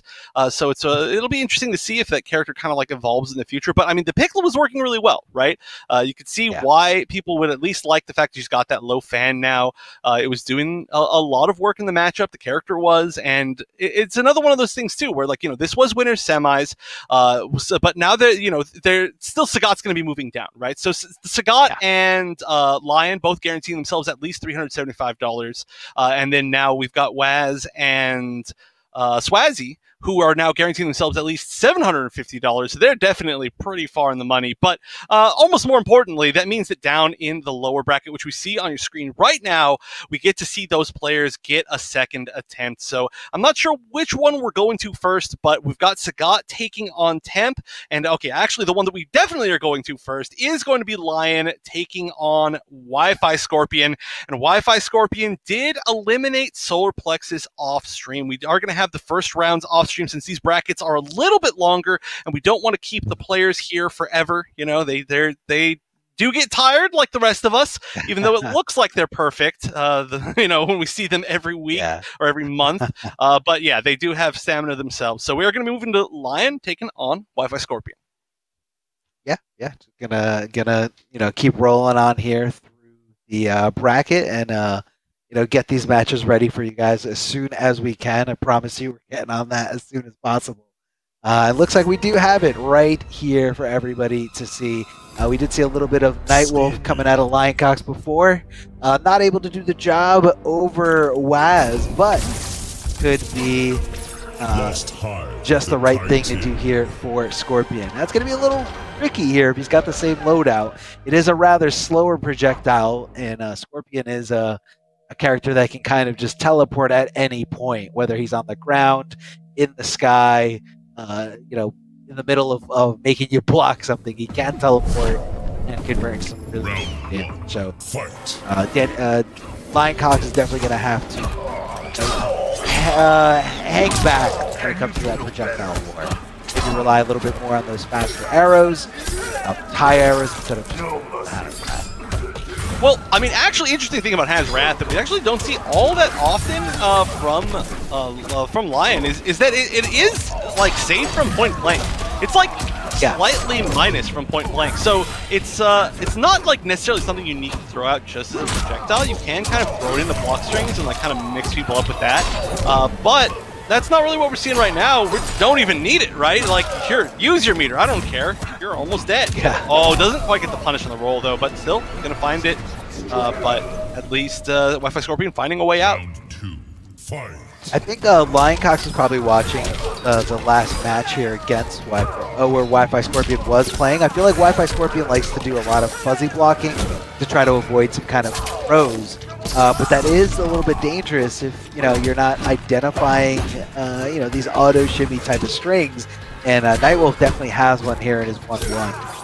So I feel like that could be opening up Wi-Fi Scorpion a lot. It did in the last round. Let's see if it does in this one. Beautiful throw tech there, able to recognize that 1-1-1 into a big launcher here in the corner. And thanks to that corner, we're getting some big damage. Nearly 38% here. Drops the Enter, though, and that's going to be a big, awful situation here. Big oof moment, if you will, because of one mis-execution error here. It kind of gave Wi-Fi Scorpion that opening, that green light to get up, swing for the fences, and hit confirm right into the fatal blow. That's all it takes, man. All it takes is one drop, and these players are 100% going to be taking advantage of that. Like I said, that's the caliber of player that we're here to watch. And Wi-Fi Scorpion, also, that's what I've been, speaking their praises of how good they are at doing stuff like that. Double short jump in the grab. Buffed grab damage, though, because of the Searing Rage Spear. Oh, tries to go tricky there with the low, finishes the whole string and not looking to respect anything after getting blocked. This could be all she wrote. He does have access to that fatal blow. He's going to be doing a lot of scaling, but I think it's too little too late. Getting quite in there. He's got that big thunderbolt that definitely comes from the sky and not the ground. And that is going to be enough here. Big finishing screen. Lioncox getting on that board. This game is just too unrealistic. I can no longer watch this. Yeah. No, I'm just Yeah, kidding. cannot. I can't. Great win pose, by the way. I love this one because the bird's just like chill on your shoulder. It's just the homie. He's like, yo, he's hyping you up. He's your hype man, you know? He's like, look at this. This match is worth something like $125, you know? And then, of course, the chance to go on and win more. So the bird's like, yo, let's go. Let's go. Nightwolf here in the top 8 for the Mortal Kombat Pro competition. Like, that's a big deal. Like, not just a counter pick either, like a Nightwolf main. Very, very impressive. But, oh, the switch to the Spawn. Now, Wi-Fi Scorpion, a little bit earlier in the season, switched from Scorpion, of course, to Spawn, just to try a whole day with Spawn. And this Spawn was looking clean. It was looking very, very strong. But we haven't seen it since then for a while. I want to say a few months. So we'll see. Maybe it's gotten better. Maybe it's gotten worse. Who knows? I guess the only way to find out is to watch. But it is going to be the one Spawn. Yeah. So this one's going to have a little bit of that air mobility and that big combo starter here. Not only just a combo starter, but kind of like a full screen check, if you will, as long as you've got the bravery to kind of go through those things. It's a very unsafe move, but sometimes throwing it out there will get you real far.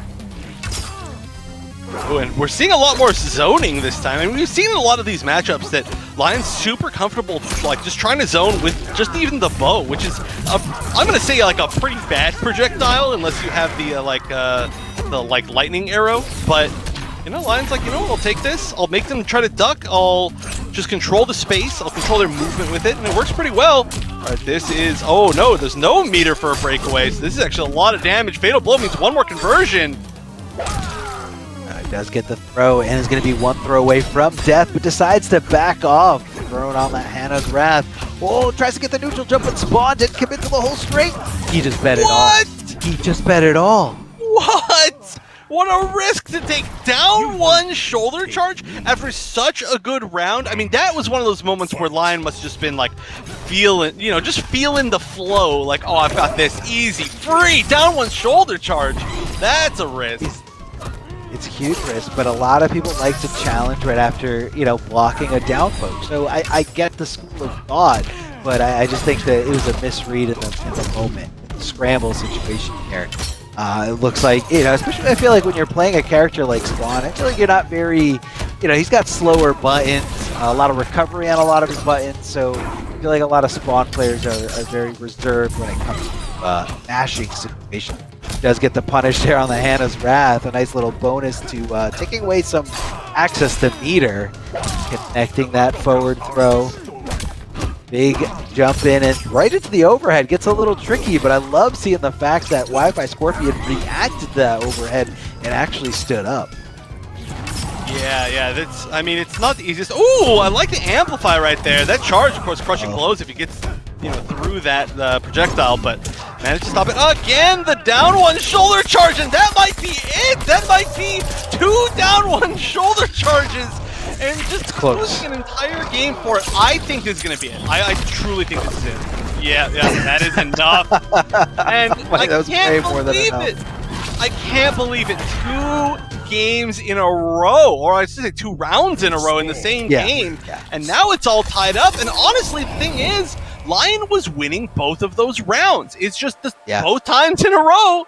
It's just one big risk. I mean, I think that one at the end, it wasn't necessarily assuming it was going to hit. I think there was an assumption there that it was going to chip to death, but it didn't. And at this point, I would say maybe just don't down one shoulder charge again. That's super unfortunate. But regardless, I still think that that Lion's probably still in control, unless there's some sort of like mental like break here. I think this is still going to be a pretty like Lion-based matchup. And I mean, you know, Wi-Fi Scorpion can't switch off this Spawn. Yeah. No, definitely cannot. This is a commitment here. Could be a different variation that we see from Lioncox, but Yeah, we haven't seen it so far in tonight's broadcast. Gonna be believing in Hannah's Wrath, gonna be believing in that very unique property. And gonna continue that. Gonna have Rising Tomahawk to do as much damage as possible. Yeah, I'm curious about Hannah's Wrath. One thing that I realize I've never like actually labbed is, does Hannah's Wrath prevent you from spending your meter for last breath? I need somebody in the chat to answer that one for me, because that's a real testing one. Somebody's got to have MK11 open. But you know, that could have been one of those situations, because he was getting down to that point where he wanted to chip somebody to death, so it's actually coming into play. But right now, he doesn't even need to worry about that. He's just doing so much damage in the corner. That has to be a break. Oh, yeah, big breakaway. Trying to salvage this situation as much as possible. Does get the wake-up buttons punished. Just like that, even though he's got a huge life lead, Lioncox doesn't want to give him any kind of momentum. I feel like a lot of players would have saved that meter for the next round, which is, you know, very close and almost seems inevitable here, down to Out of the Sky. Once you go into that fight, you really don't have too many options other than just starting to attack. And that definitely had its bases covered as Lioncox just hits that down to that extended little tomahawk, just reaching where it needs to go. Gets the reversal throw. Now, it wasn't on the correct side for the crushing blow, so you got to watch out if you do put spawn in the corner. You're going to have a devastating crushing blow. Love the spacing there. Backing off, trying to get him to press a button, hitting him with that sweep. Here comes the wake up 3. Now, Wi-Fi Scorpion getting a little reckless here with these wake-ups. Might be a little too predictable next time he gets knocked down. Ooh, trying to bait the breakaway. That's actually how you bait that breakaway, is you expect them to, or you make them expect that you're going to amplify the Rising Tomahawk, and then you don't, and they break away after the first hit, and they look like a fool. But didn't happen. Oh, no conversion. I mean, this is one conversion to death. Oh, now it's Chip. Oh. Yeah, he didn't have... I believe even if he committed to the whole string, it probably would have chipped him out, unless, you know, Lioncox somehow flawless blocked that first hit. Beautiful conversion from the stand. G-string, gonna leave him in a standing position right next to him. Fakes to go for the overhead, but instead, just a regular empty jump into the low. The sweep there, where the demon comes out of hell, is actually his sweep. It's the forward throw crushing blow, big damage. Oh, I would have loved to see a bigger commitment there, but does get the breakaway next combo. Oh, and that is that. Yeah, you can see how much damage Spawn does. I mean, that's like pretty much just the Spawn thing, right? Especially when using the 1 or any variation that has the charge. You're just like, yeah, this character is just gonna, like, you know, it's gonna play patient. If he hits you once, then you're in trouble. You're in tons of trouble. And that's exactly what happened. You even saw like the usage of the glide in the combo, which is a little bit tougher, but it adds damage from what you would normally get. So that's the reason why we're seeing the 1 variation as opposed to like Soul Forfeit. I always forget the name of that move. I always want to call it Soul Sacrifice, but yeah, Soul Forfeit, which has become more popular over time. Oh yeah, the glide's working out. Yeah, glide's working out. Again, you want a little bit of, you can also add a little bit more mobility there. Sometimes it helps you when you want to stay in the air, try to avoid some projectiles. I actually noticed in that last game, I guess if you flawless block Hannah's Wrath, the effect of, you know, not having access to your meter doesn't go in, doesn't stick. Really? I don't know if you noticed that. Yeah, he flawless blocked it on wake up, like while he was waking up, and then he didn't turn yellow. And I was like, I didn't know you could bypass that. So, you know, I'm probably guessing that he didn't know either. I don't know how much of a factor it's going to go into play here, but I think it's just a little added buff to some flawless blocking. Yeah, well, I think that nobody has labbed Hannah's Wrath enough. Maybe Lion has, but definitely, I mean, nobody answered me in chat about whether or not it stops last breath. So I think a lot of us are just a little bit inexperienced with the move. And I labbed it a good amount, but it's got a lot of unique properties. So yeah, we'll see, I think, in the future. But whoosh, what a round so far. I mean, it's been like 10 seconds. Talk about Hannah's Wrath, but only get to see it like 1 time. And this is a rough life. And there we go. Lion looking to tie things up. And not a good look here for Wi-Fi Scorpion. He is, you know, he's looking pretty good. I mean, you know, this spawn pick definitely the way to go against this Nightwolf, but not in a good spot right here. Does get the back throw, trying to turn the tables just a little bit here. Nightwolf just kind of swinging for the fences, getting exposed, getting opened up here. Left in a standing position, is able to respect that.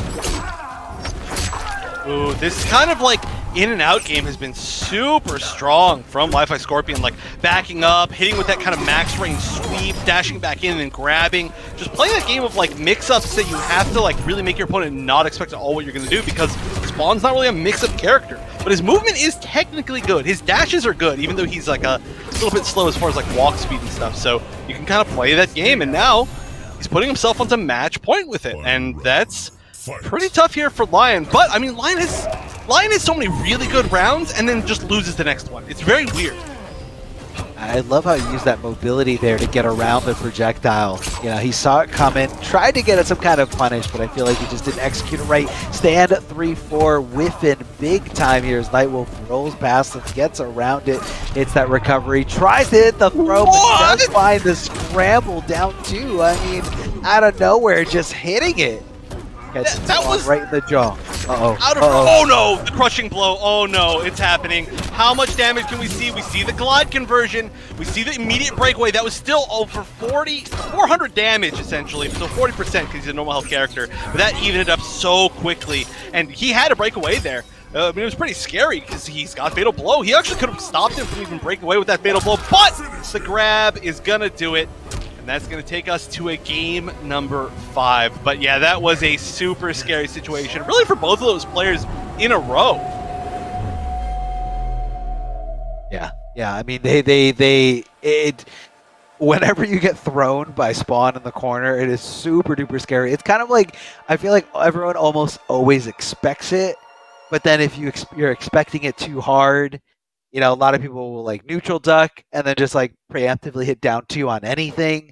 So Spawn can like wait a little bit longer and then throw you after you're done doing down 2, which, you know, you're getting punished for, so you can't, you can't tech out of that situation. That's a guaranteed, you know, throw animation into the crushing blow. But it looks like he's going back to Scorpion. Interesting. I mean, I understand it, right? I feel like the Spawn has been getting like dominated in a lot of rounds, but he's just managed to find a few wins here and there, but it doesn't seem like he was as in control as he was with Scorpion. It just looked like the first game was a little bit out of his own control, but it seemed to me like even though the Scorpion lost, it was still like a more comfortable pick, which makes sense. The name is Wi-Fi Scorpion, right? Oh yeah, it definitely is. Love the name, by the way. Beautiful spacing here at the forward 3. Able to, I feel like he confirmed it before the forward 3 even came out. Like he saw that his opponent was whiffing and said, "All right, this is going to hit," because obviously teleport is super duper punishable on block. Oh, trying to hit that stand 4. He loves trying to hit any of those, the stand 4, stand 3 buttons. Look at this, just throw pressure. A bunch of tiny hits, which is, I mean, it's all adding up, but here we go, no breakaway, and that's going to be one really big hit, cashing out on all the meter. Look at that, 370 damage, and now, again, 1-hit conversion. Yeah, this is it, for sure. You're not going to let him get away from this. You are too close to the end of this. And again, this is the loser's bracket, right? This is the first match that we're watching where the loser actually is eliminated. And they have already guaranteed themselves $375, but, you know, the winner of this match guarantees themselves at least $500. So this is a big deal. The pressure is really on. You do not want to let your opponent have any chance of escape. Oh no, yeah. Oh no, defensive bar. Things are starting to run away from Lion here.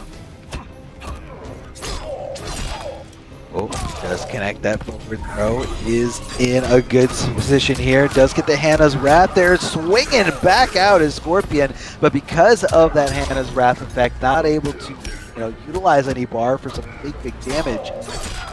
Connects the forward throw. I guess he was going for some kind of throw mix. Didn't want to get too predictable here. Oh, that was it. That was the hit. Oh no. Oh no. And no defensive bar because of the cancel. But the drop. Another drop. What a heartbreaker in the final moments. Things were looking so good, but then it just turned into a tragedy. And so that's going to be Wi-Fi Scorpion moving on, and it will be Lion going out at fifth place, tied for fifth place, and that is still an extremely impressive showing, especially for a Nightwolf main. But boy, that is a certainly a heartbreaker of a way for that game to end, especially in a game 5, right? Oof. I love how you called it a heartbreaker when he literally ripped his heart out with the spear. I mean, I feel like you weren't even like, I feel like you weren't even really thinking about that. Like, because we're in that moment where we're like, oh my God, he had it and he dropped it. And just out of nowhere, that brutality, the brutalities always sneak up on you, man. The brutalities always sneak up on you. And just before you know it, they're dead. They're missing like a very critical part of their body that they need. So, you know, definitely a heartbreaker situation, especially, but that's what it is, man. When you're in the heat of the moment, that scramble factor, it is always going to be something. Like, you can't be perfect. No one is perfect. You know, people will drop combos. There will be, you know, ins and outs, and you got to just kind of keep that composure, keep on trucking, and, you know, just trying to figure out what to do. What's the best move to do from here? So that was still an awesome ending there to that set. Yeah, I mean, it was a really good set, right? It was really like a back and forth, a game about deciding like which characters you want to play, and overall, you know, just a good showing from both players. It's just there was just a few unfortunate things, and that's how life happens. But Wi-Fi Scorpion, you know, been extremely impressive this entire season. It's great to see them continuing on, and just gonna move on to, I guess that's the winners semifinals or something like that. I don't know. But regardless, before we move on to our next losers bracket match, we want to give another big thank you, of course, to PlayStation. And of course, the Mortal Kombat 11 Pro Competition is presented by PS4 Tournaments. So you can check this out and the Open Series, which is still ongoing. There's a bunch of different tournaments for all different skill levels. You can go and, I mean, not even just enter tournaments, right? There's lots of different videos. You can see all the different thoughts and strategy articles from a bunch of different top players around the scene, and not just for Mortal Kombat 11, for a whole bunch of different games. So be sure to go to compete.playstation.com. You go there. If you sign up for any of the tournaments, then you just play them all through your PlayStation, and it's all super duper easy. And that's what these players have been doing this entire season. And on top of that, you can also go there to see what the schedule is for all of the tournaments coming up, because there are a lot of these regional finals broadcasts coming up over the rest of this weekend. So this is just the start of a lot of Mortal Kombat. But here we go. Sagat and Temp on the other side of losers. Again, this match is essentially a $125 money match. The winner is going to walk home with guaranteed that much more than their opponent. But we're going to see the Jackie coming out of Temp and the Buzzsaw coming out of Sagat. Round 1. Yeah, we saw Temp, you know, looking at other characters as well. We saw the switch over to Collector, maybe a little late in that first game, but right now kind of sticking it out with Jackie here. Big jumping kick from Kung Lao, despite, you know, Jackie low profiling just a little bit there with that poke. Here comes the dive kick as well. This is all offense here from Sagat. Temp not able to deal with this, not able to deal with the onslaught. Good throw tech there, is able to react to that, hitting the down shot and connecting that pressure. Going to be doing a little bit of extra damage for that back throw, thanks to that DOT, that little damage over time. Connecting these forward twos, not dropping them like we saw him drop him a little bit earlier before. Love the short hop going for the low, but Sagat was all over it, man. He knew it. He knew that was an option. He knew it was coming out. He knew the timing. Round 2. Yeah, we've seen Sagat prove how good he is with Buzzsaw against this variation before. It's one of those things where, like, he goes this for sure for the air control of the Buzzsaw, right? You can guide it upwards, you can amplify it, and then kind of use it to, like, bait the Jackies to jump into it, which is going to give you a full combo. And then just on top of that, you know, it's basically still the base Kung Lao that Sagat's shown that he's so good with. But Temp, on the other hand, didn't really get a chance to show off too much of what they can do with this Jackie, right? There was an immediate switch in the match against Waz, but looking a lot better this time at least. Oh, I say that, but there's your chin. Yeah, your chin is gone. Your chin is out of here. Love the empty jump right into those stand buttons, but Sagat showing so much composure. As soon as I say that, getting opened up here from this offense machine. Jackie Briggs does hit like a truck once they do find that opening. big sweet chin music right through the glass and coming down to a final round here. However, you got to watch out though. Sagat still has access to that fatal blow, is able to connect it from a lot of different situations, mostly combos, but can get through some projectiles as well. Going with a regular strike here, not going into anything too crazy, as it looks like Jackie was just letting go of block right at that second hit. Became active. Oh, so much damage here. Thought that the breakaway was coming, but Sagat just refusing to come off those 2 bars, instead holding onto it for a little bit of a roll. Decides to roll again, this time getting countered here. Not really a straight punish. All those mids, man. Those mids from Jackie Friggs, some of the best mids in the business here, as Temp making this comeback in game number 1. Yeah, that was a rough round, but that's what happens, you know. I mean, like I said, we didn't get a chance to see very much Jackie yet today, which is pretty rare. You know, there's a lot of Jackie players out there, but this is, of course, the classic Jackie game plan, and the big thing is that she makes it so that you take a ton of damage even if you break. And if you do break, then you're still, having taken that much damage, then you're in just a ton of trouble, right? And that's exactly what happened in that final round. Talk about practical damage. I like to say that, which I'm pretty confident in, that Jackie has the highest practical damage in the entire game, right? Where you can't just break away from one single hit. It's not like the Baraka launcher or something like that. It's practical damage, because no matter what, you're going to take a bunch of damage over time on the floor. You're going to take all the unbreakable damage from at least going into the launcher after the blast, and then she gets even more just like chip and damage from second launches, and she only spent a bar. So yeah, that's the Jackie plan, and Sagat was fighting it pretty well, but you know, Jackie just needs a couple openings and you're toast.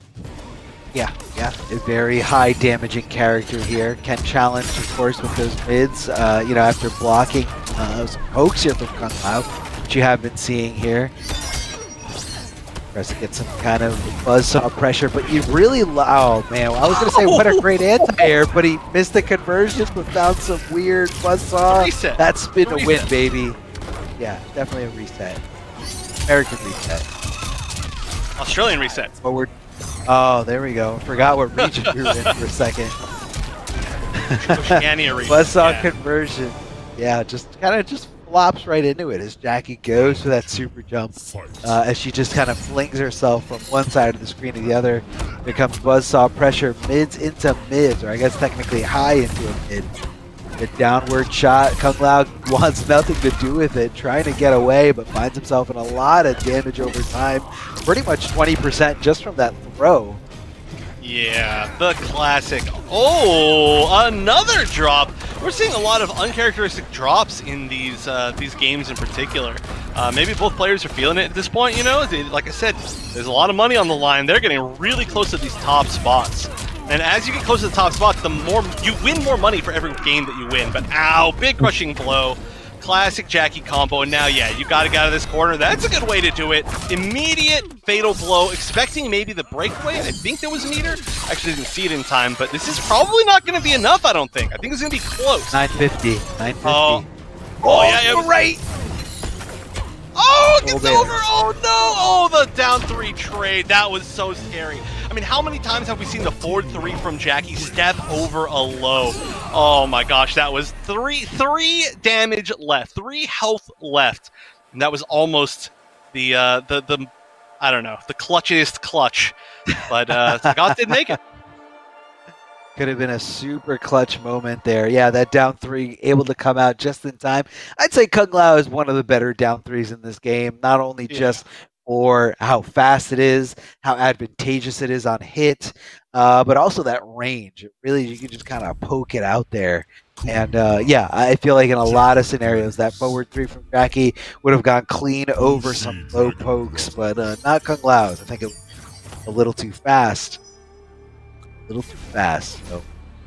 Yeah, and honestly, just like the hitbox on it, it's so good just for what it is.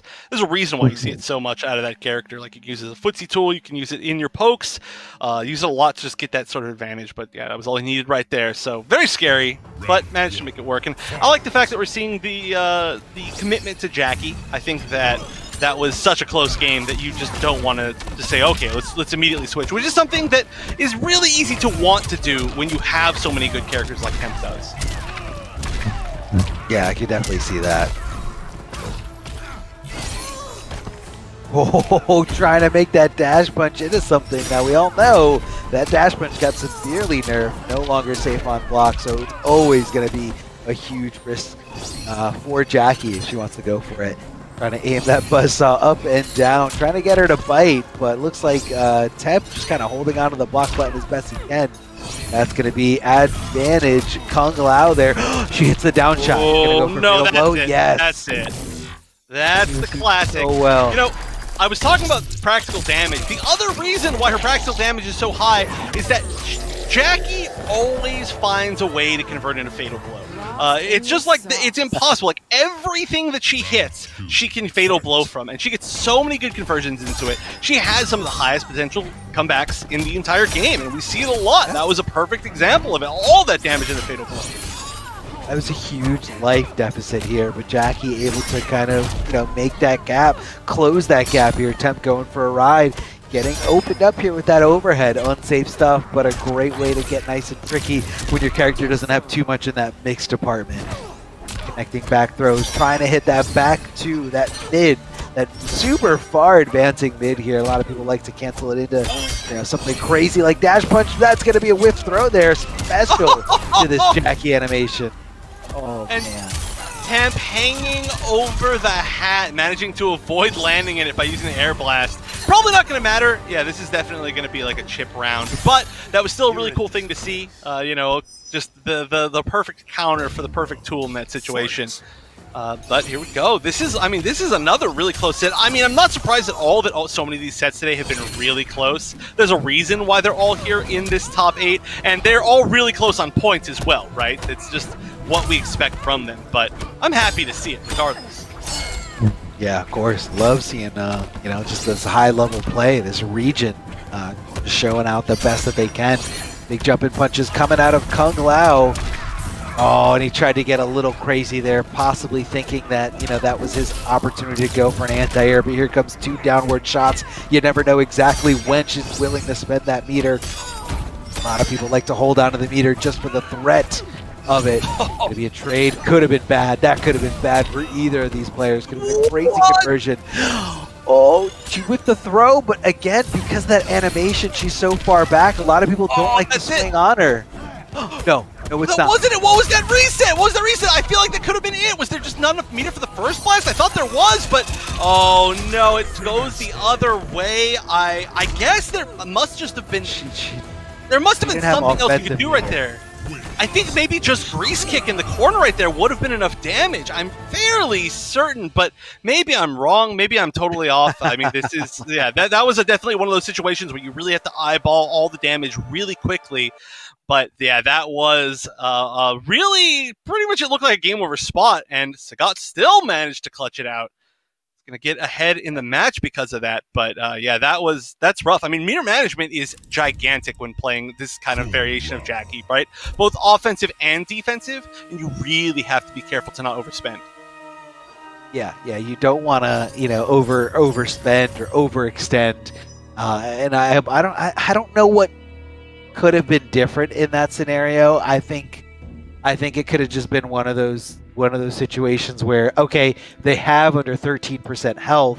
There is an opportunity where a lot of people fall for this. A lot of people aren't ready to throw tech here in the middle of this combo. Let me just go for it. Are we going to be seeing a switch to Raiden here?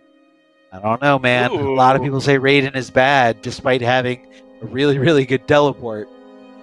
Walk back. Good other stuff too. Yeah, I mean, the character has quite a bit, and I mean, the character got a lot of buffs in that one patch, and then we didn't really see anybody like try Raiden. I don't know if Raiden was actually the pick, but okay, I do like this choice to stick with the Jackie. I think at this point you kind of stick with your guns. You have to play what's comfortable to you, because I don't think you're going to really find a solid counter pick to Sagat at this point.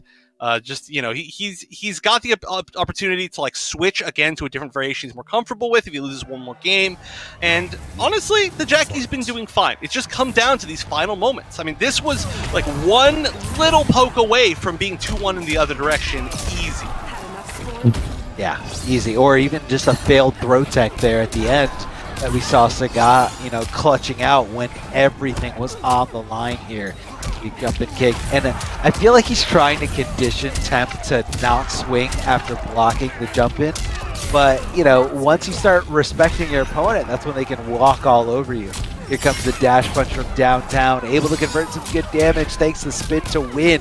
Spinning again here, just going for possibly some kind of Oki setup there. Maybe thought Jackie was going to go for some crazy up three or maybe a roll.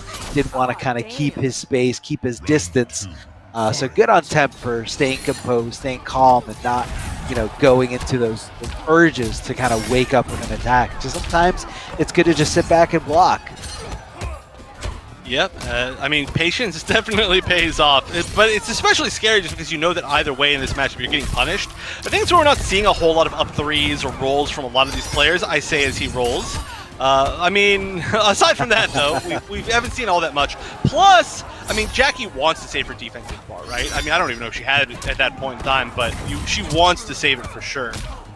Yeah, it's you know, not every character could utilize defensive bar, but she's definitely one of them.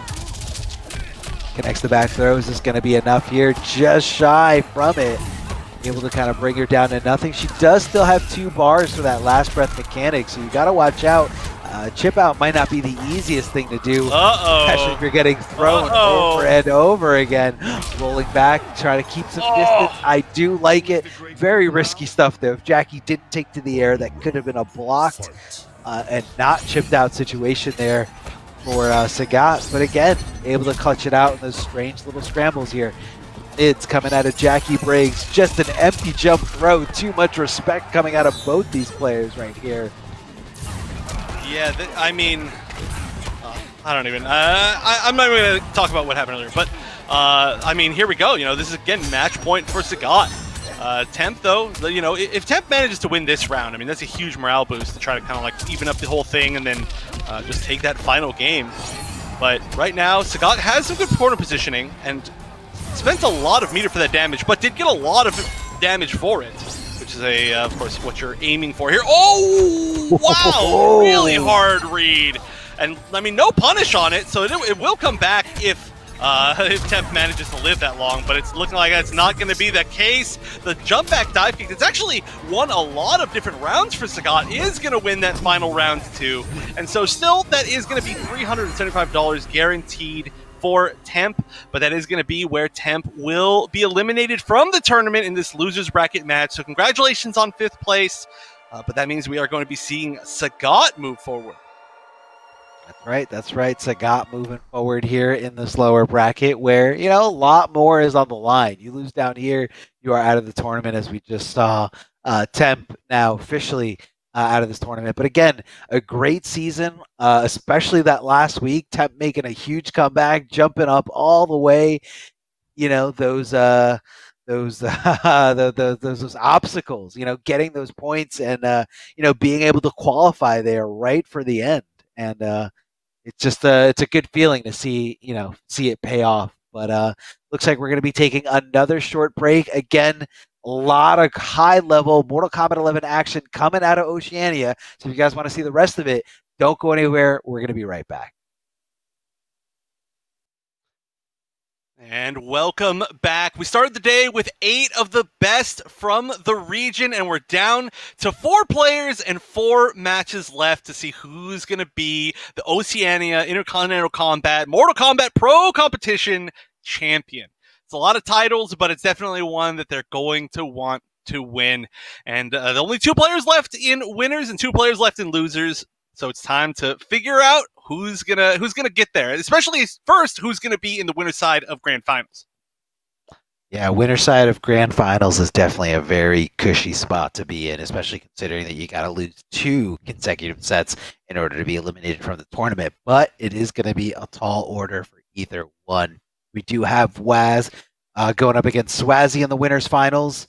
That's going to determine who gets in there on the winner's side, and that's the loser of that match is going to determine who goes to the losers finals. Down below, who we do have loser semis finals ready to go. It's going to be Sagat versus Wi-Fi Scorpion. And the winner of that will advance to the losers finals, and the loser of that, unfortunately, will be eliminated from this tournament, as that will be their second tournament loss in this double elimination bracket. So that's pretty much how it works. for double elimination brackets. You lose once, you get knocked down to losers. You lose the second time, you are out of the tournament entirely. But it's never over till it's over. Anyone can win, but if you're coming from the loser side, it's a lot tougher, a lot more matches. And when you get to that grand finals, you got to win 2 sets in a row against, right now, one of the better, whoever comes out better in that winners finals brawl. And in order to get to that winners finals, you got to be solid. You got to be good. So it's definitely a tough thing to do, but it is possible. It's never over until it's over. So let's see how this pans out. Waz been having a pretty, I would say, pretty easy time so far. The Sindel doing a lot of, damage, and he's just been able, not to say that he doesn't deserve it. Like, obviously puts in a lot of work, a lot of effort into being known as one of the best in this region as far as NRS games go. But, I feel like no one's been able to really, push him to the limit there, so to speak. But right now we do have, we're going to continue with the Sindel. Swazi's going to be going into this matchup with Johnny Cage. So this is going to be a little bit of dangerous territory for those fireballs coming out of Johnny Cage. High arcing fireballs. Going to be susceptible to a huge scream crushing blow. That is the case.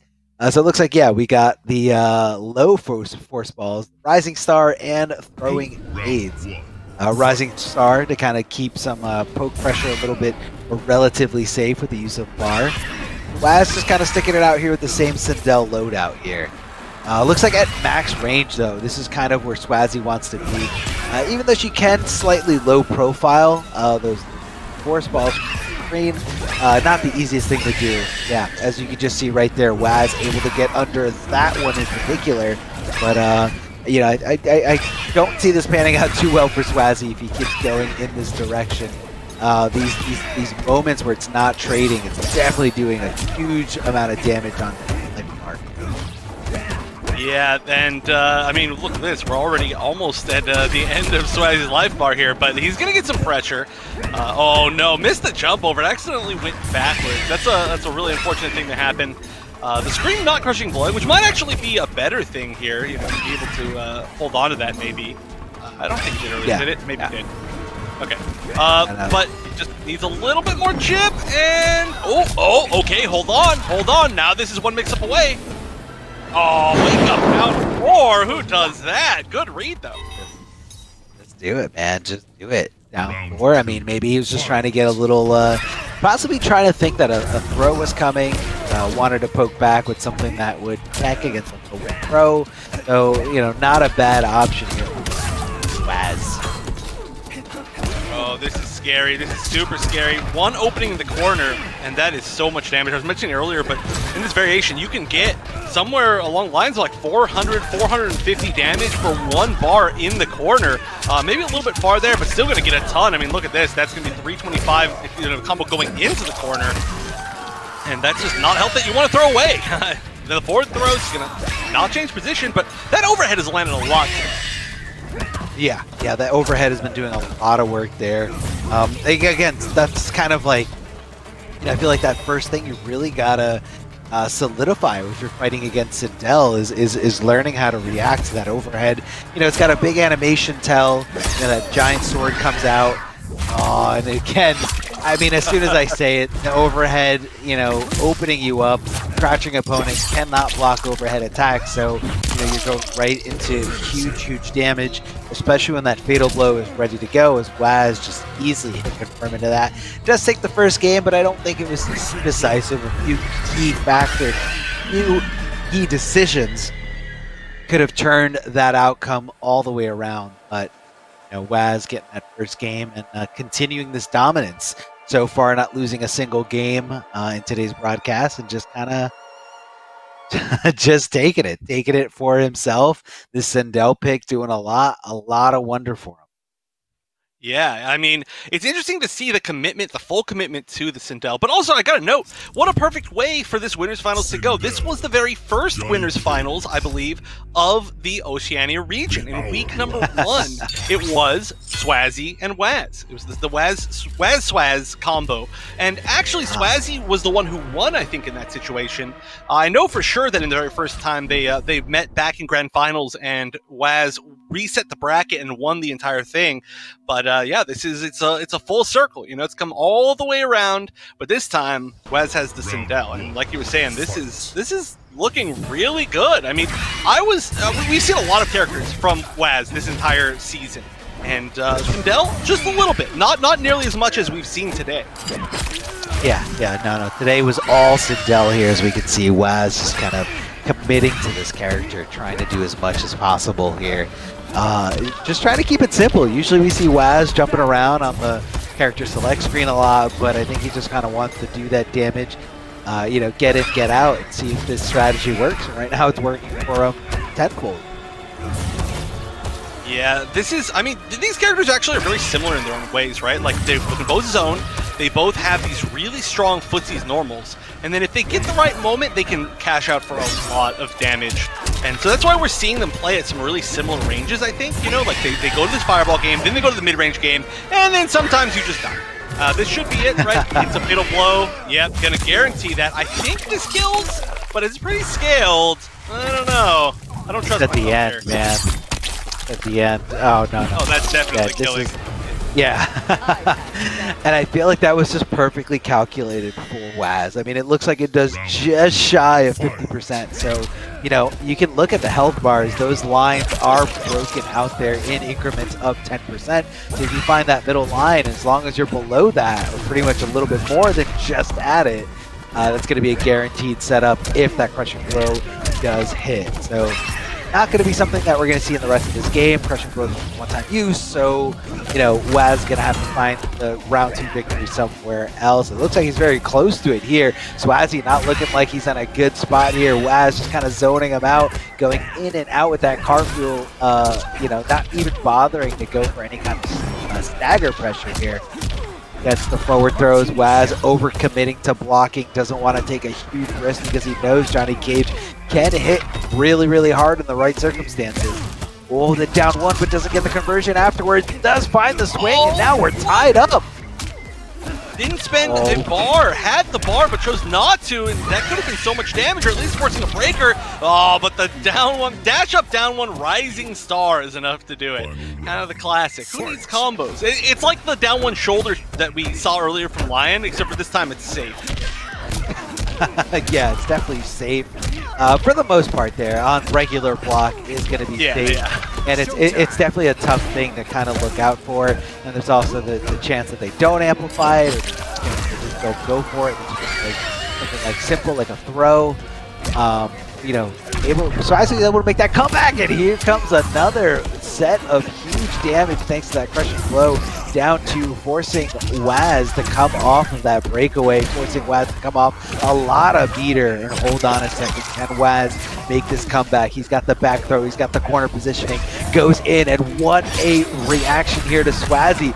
However, he's in a world of hurt, no access to breakaway, going to be taking a huge amount of damage here. What's going to be next? Hits the overhead, poking with down ones. So many clutch throw techs.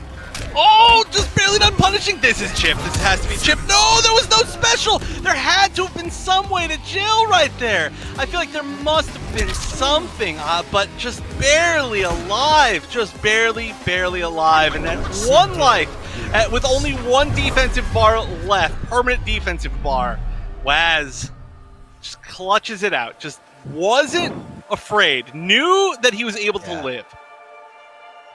Yeah, I think it was all that timing there with that forward four. I mean, it was such a scramble situation. Like, you can even see it there when, like, both players are trying to grab each other. They were reacting to it. They were throw teching.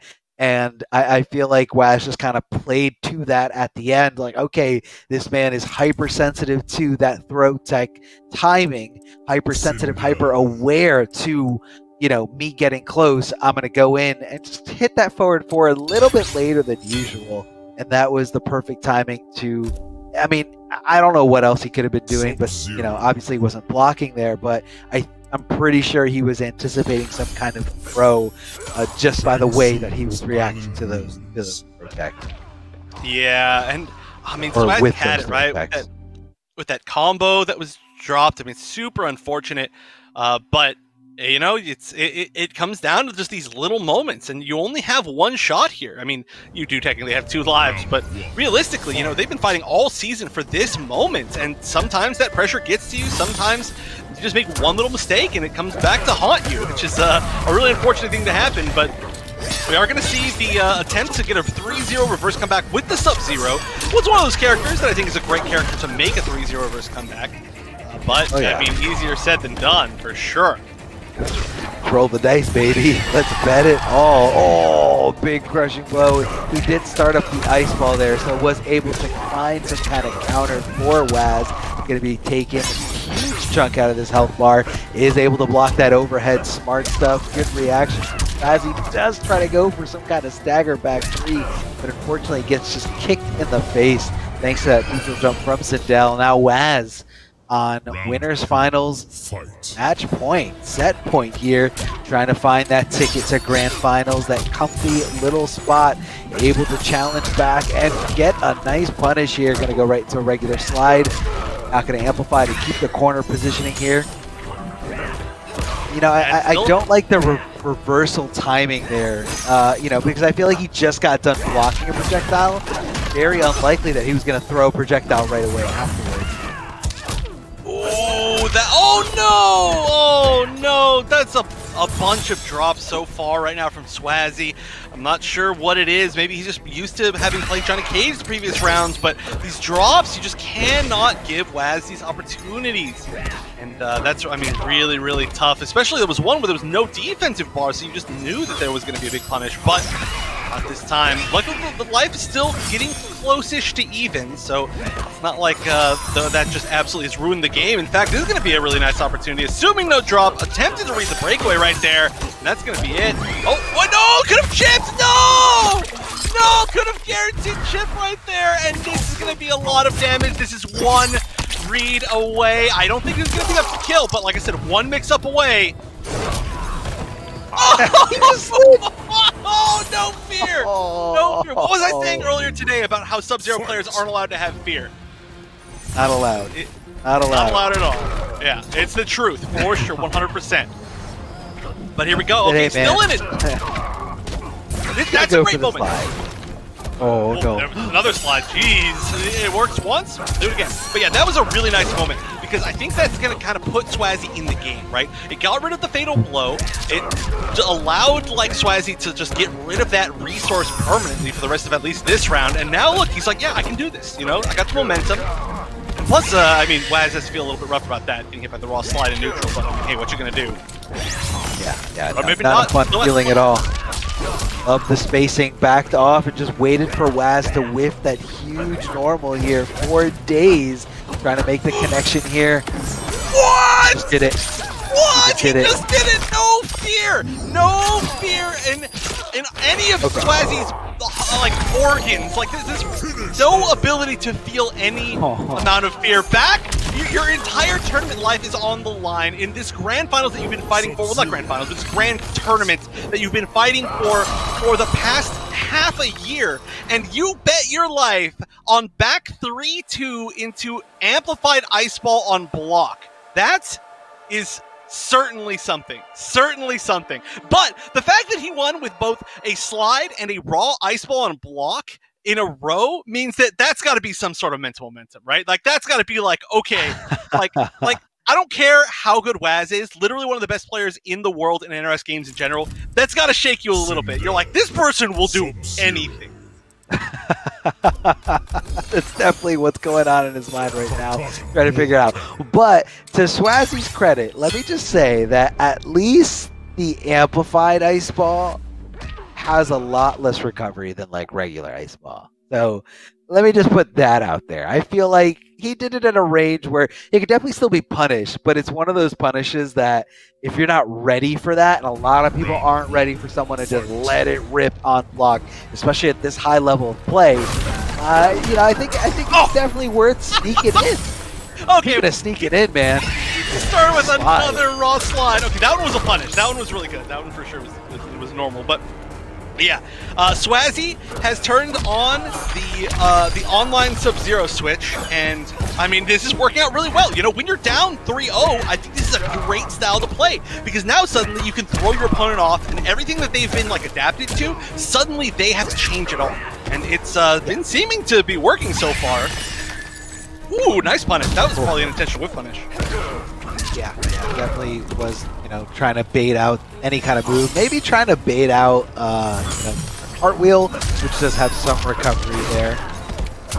We keep a majority of that unbreakable, but it doesn't even matter. Waz doesn't even have the bar at all. Creeping ice, not going to amplify until he finds that hit to guarantee that round victory. And Swazi looking to make this first 3-0 comeback. Protect. Swazi's so good at reacting to the throw animation. Ooh, and can I note, by the way, that last game was the first game this entire tournament that Waz has lost. Which may be the first of many if we're looking at this way. I mean, look at this, back in the corner. Oh, no cash out. Big combo jump on another opportunity. You got to cash out on the crushing blow here. You have to. 100%. There it is. Is that enough? Oh, almost, but yeah, no defensive bar. Can't get away from the chip. And just in an instant, this Sub-Zero has tied things up in this winners finals. This has been no like easy match for either of these players. And now the question is, right, how does Waz adapt? Do we see a new character? Is it the same Sindel? Is it a long pause at the character select screen? Because I think that one's definitely at least a good one. What do you think overall? I predict possibly a Jade switch. You know, the fact that she can kind of glow and bypass a lot of the, you know, full screen ice balls is going to be problematic for some matchup. And it looks like I'm right. Maybe it looks like he's at least looking at the moves to make sure he's picking the right variation, or maybe he's like, crap, do I have the right variation made? Yes, I do. So yeah, so Jade's gonna have that purple stuff to negate projectiles altogether. That move does have some kind of recovery, so you know you're gonna be mindful of that if you're fighting against Jade, and it could be Sub-Zero, you know, trying to close the gap, trying to, you know, either hit back 1-4 or, you know, if he's far away for that, possibly just going for some slides to, you know, just kind of knock her back. Looks like Waz is looking to fake the purple stuff to try to bait Swazi. So kind of thinking like one step ahead of that Yomi level 1. And, you know, Jade is just very, very defensive play. Yeah, that's very scary. That could have been slides. But it looks like Swazi kind of... Oh my god, he was there in time! I thought that was punished for sure, but yeah, he's comfortable with that. Ooh, throws up the ice ball assuming that the purple was going to end the glow, and it almost did. But here we go, raw slide. Yeah, what was the old MKX like saying? Like it's a 5-5 if you whip slide? I don't know. I've heard a lot of Sub-Zero downplay in my time. I would say more of that than anything else. All big jump, just to kind of not be anywhere to actually get grabbed. Now the other thing to keep in mind with this matchup is, you know, especially coming off of a character like Sindel, Jade's not really going to be punishing you super hard. So, you know, I think, oh god, is she dead? Is she dead? Oh, no conversion into fiddle blow, no way! Why would you not? Why would you not? Oh, if this is a loss here, this is going to be a heartbreaker. I mean, I said it earlier, but for real, the overhead, why not just fatal blow? I don't understand. Why would you not just fatal blow? And now Waz on match point to make it into the grand finals here. And let me remind you, now that we're in the top 4, every match means $250. Every placement is $250, except for the grand finals, which is $500 of difference. On top of what they've already won. So this is huge! What a choice! Alright, the breakaway happens. Now no defensive bars, so things are still looking good for Swazi, but he could have just won the round!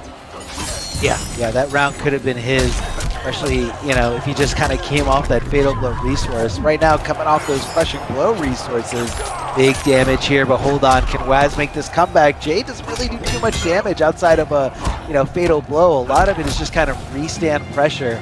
but Swazi is able to find that low starting string. Back 3-2. Now, final game, final round. Let's see who goes into the grand finals on the winner's side. Swazi a little early there, maybe thinking, oh, the slide does connect. I believe that was the second amplified slide. One more to have it loaded up. The fourth one will be able to let it rip. Yeah, it's getting close here. Gotta be afraid of it. Oh no, no glow again. And again, no corner conversion. Still though, has an opportunity here. This is a slight minus. I think Swazi thought he was gonna go for a breakaway. Oh man, the neutral jump punch. That didn't work out for Swazi. It's loaded. He can literally hit slide and kill her. Yeah, hit slide, he can kill her. This could be a neutral slide. I think you have to know as Waz that neutral slide is on the way at some point, right? We've seen it so many times from Swazi. Yeah. But the question is, when will it happen? When will it happen? And do you respect it too much? And then you get hit by a jump in. Oh, he hit the back two into nothing. Oh, he breaks away. Great reaction, great reaction. But, okay, that's it. That's it. That is going to kill. Back three. It pulls the full string into Fatal Blow. And that is enough. Wow. Almost went the other direction. But Waz, with the switch to Jade, so barely making it into the winner's side of Grand Finals. Amazing reaction at the end after getting hit by that slide to break away before the Amplify hit, because that would have been death. That would have been, you're going to losers bracket. You worked this hard, you got to beat me 2 more times after that, but instead, it all worked out. And then on top of that, you know, it was Oki turn for Swazi, but Waz was just ready. And wow, what a match. That I mean, there was a lot of unfortunate drops. I did see, I saw Silvereye in the chat actually saying like the Fatal Blow would have whiffed from the freeze in the air, but you can just jump into Fatal Blow, you know? It wasn't a like a breakaway situation. So for sure could have had the round earlier, decided not to spend the Fatal Blow, paid for it. But you know, when it gets to players of this level, it can be just one instance of resource management that is just the entire thing. It means everything. Yeah, it definitely means everything. I mean, how did he break away in time? I'm still like, I'm still blown away by the fact that, I mean, obviously we know that it's going to be a factor. So, you know, Waz being the high level player that he is, he also knows, okay, man, I know this Sub-Zero slide is ready to crushing blow. I know it's locked and loaded, and he was just like, I guess he was just saying, if I get hit by this, I have to react. And he did. I mean, what a god, man. What a good player. Oh my gosh, yes. But okay, so that was an amazing winners finals, but now we got to move down to losers bracket to see what's going to happen on there. But before we do, let's give one more shout out to Astro, which we've been yelling through for this entire tournament so far, because this has been no disappointment of a top 8, right? This is at least the level that we've expected. So I've been very happy and very excited, because also there's been a lot of clutch moments. But of course, go to astrogaming.com because they are the official partner of the Mortal Kombat Pro competition. And they've given us these amazing headsets that we've been casting with and yelling, like I said. But yeah, I'm just still so floored, honestly, about that last match. I mean, that was so close so many times, so many times. And I mean, the great thing is that we could see a rematch of that, because neither of those players is out.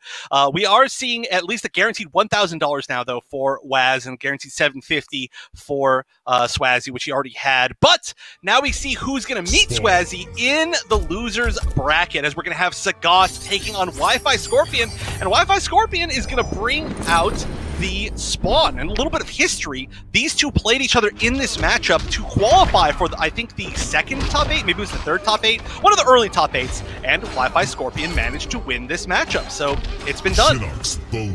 Yeah. Let's see. I wonder if he actually, I mean, we've seen Wi-Fi Scorpion using Spawn before. We saw it earlier in the broadcast. I believe we saw it earlier in the season. You know, sticking it out here with the same variation. We're going to have the Charging Hell Spawn for huge damage, conversions, getting, you know, that regular check just out of neutral, out of nowhere into a lot of damage. And he's also going to have that glide for extended damage and a little bit more mobility once he takes to the air. Great shot, amplifying. And I love how he utilized that sweep to, you know, get past the the buzzsaw, you know, because it doesn't really extend his hurtbox. It's only like an isolated hitbox that comes out of the sky, out of hell. Out of the nether realm, okay? What's hell? Right. Yeah, is it a different hell? It's definitely a different hell. Like, Spawn's like, I don't know what the nether realm is, but, you know, my guys come from hell. That's a great question, and I'm sure one of the most complicated lore questions you could ask about Mortal Kombat. It's gotta be. It's gotta be up there in terms of super, all these different story arcs coming together. Nice conversion. I love the anti-air as a stand 3. Probably one of the best pokes in this game, if I'm being honest. I mean, the fact that it just kind of throws out that hitbox with no hurtbox. It does have a lot of recovery, but it's just such a good tool, you know, once you're in that perfect little range. Wiggly Hat coming out a little too slow. Wait, what? It just went right through it? Ooh, oh. Weird. Yeah, it looks like once it made the connection on the hit. Dagger there. Oh, cash out, yeah. Away. Yep, that's going to be so much damage. Every single hit, if you don't have any defensive bar, you are in just so much trouble against Spawn. Being able to not only have like some of the highest 1-bar damage in the game, but being able to really effectively cash out on spending both bars too, you know, doing that double charge and into the down 2 combo, it is just so much damage. And I mean, there's a reason why this has been a matchup that's worked, I think, for Wi-Fi Scorpion in the past. It's that you just get all these little openings for trying to play footsies, you know, like if you manage to land like a standing 3-4, like that amazing normal you were just talking about, it leads to so much damage. And then they got to break away, and it takes one more, but wow, okay, we're seeing secondaries from both players. Yeah, going right into the katana.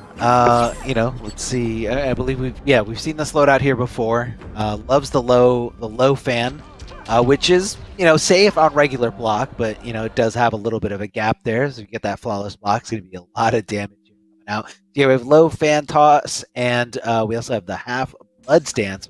The Melina moves that led the entire public to believe that Melina was not going to be included in this game. Right. One day they'll put her in the game. Yeah. Poor Melina stands out there. Gets the back throw here as a reversal, turning the tide here, turning the tables, if you will, on Katana. Oh, didn't commit to the whole string. Does poke in. Big move to make sure nothing else came out. I'm actually surprised that they amplified that instead of just leaving in a standing position. But Katana does fight to live another day. Well, fun fact, if you amplify that, it's actually one of the strongest specials in the entire game. It is so much damage. So it is actually a decent difference.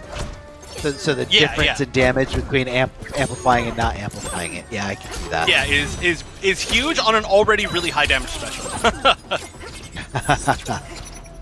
Oh, barely getting around that side. It's all about the timing. That is a super unsafe string there. You only want to commit to that if you know it's going to hit, or if you have something to make them, you know, think that you're going to go into a low instead, and you condition them. But super duper risky in this variation, no matter how you use it. Ooh, I like this zoning. I mean, it's really interesting to see like Sagat change from this Kung Lao that's very aggressive to this very defensive Katana. But it's really nice to have two characters with multiple playstyles. And it's working out. Owie, stab. Oh, I like that. Just delayed a little bit to try to bait like a down 2 or something like that. Bait a down 2, or maybe make him think he's going for a throw. Here comes the sweep to stop that forward roll right in its tracks. Nice little punish there.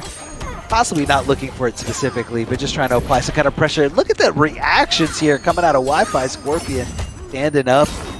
Good blocks of the low fan. However, it doesn't get that flawless block to come out to expose the safeness, relative safeness there. Oh, wakes up with up 3. Oh, yeah, that was.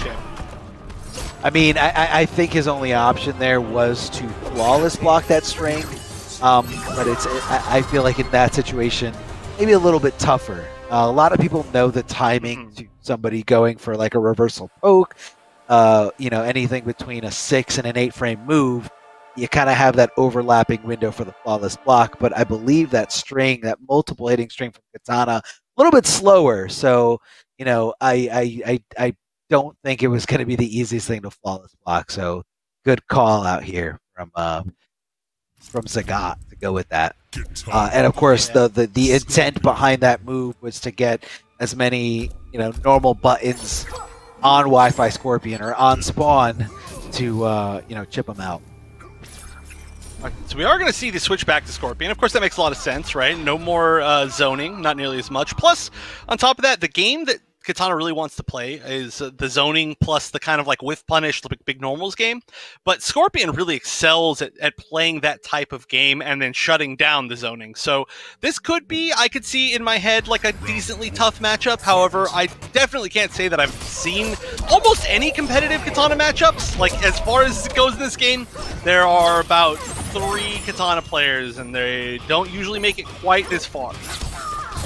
They also don't usually just play Katana. A lot of people feel like she's got some problematic matchups, and I could see this one being one of them. So I think we're going to see Sagat playing a little bit more up close, not really relying too much on zoning, as we all know Scorpion can destroy anybody's zoning with just one teleport. Able to convert some good damage right into the fan lift. Okay, so that was a blessing in disguise, as they call it, because we saw Sagat go for that, whatever the slice is called, the down forward 2, crushing blow at the end to kill. It did not hit, it completely whiffed, but then he picked up again and managed to get the kill, so managed to save it for another round. Because that's one of the most, I would say, common crushing blows in the entire game to see once per match, because you just combo into it. It's just your normal combo ends in that, and it's crushing blow. Yeah, I could see that. I could definitely see that. Well, look how Sagat is like on point with challenging back with those daggers, but it's definitely not a good look here as he just converts it to some good damage. Wi-Fi Scorpion getting a little tricky there, canceling the teleport, going right into a throw, and just keeping Katana in this corner down to almost nothing. And yeah, didn't even have access to last breath. It's a very unlikely scenario where gonna block that. Would have been a bad spot for her. Oh, yikes. Yeah, there we go. The flawless block. What is this whole round? This is like a masterclass on just how to play Scorpion from Wi-Fi Scorpion. Of course, for those out there who don't know, Wi-Fi is not actually allowed. So, and also he doesn't play like Wi-Fi Scorpion. It's pretty funny. It's just, look, man, it's a bait and switch, all right? trying to make you think that he's gonna do crazy things. My God. Stand for whiff punish? Oh my God, way too good. And the brutal, unnecessary. You've got no backbone. See, it's like he like, I don't know. It's like a shrimp, right? So you just shrimp? I don't know. He spined like a shrimp. I guess it's their vein. I don't know. My whole shrimp analogy wasn't going to work out there. I tried. No, I got it. That was her spine. I'm talking about the shrimp. All right. It might be that it's like getting pretty late over here. It's like 9 o'clock, and I haven't eaten dinner yet because we're on Oceania time here. So maybe I'm just getting hungry and I'm thinking about shrimp. Maybe that's what's going on. I'm gonna have to figure that one out, but yeah, that was an incredible round. That was one of the best rounds, and that's not to even say that Scott was playing bad that round at all. It's just Wi-Fi Scorpion was like whiff punishing with standing 4 and like a flawless blocking up 3s and punishing them with jab. Like that was just a godlike round from Wi-Fi Scorpion for sure. And that goes back to what I was saying. It's funny because Wi-Fi Scorpion plays the opposite of a Wi-Fi Scorpion. Not wild, not like risky, like literally some of the best like fundamentals that I've seen in this game. Just this solid fundamental player, and it's in its a way it's the perfect name. Look, man, it's just it's just to kind of make you think, oh, he's gonna go crazy. I'm just gonna wait for him to do stuff. He's not gonna throw or be patient. Right now, Sagat some throws of his own, trying to close in here with down 3, and I feel like he's getting too aggressive here.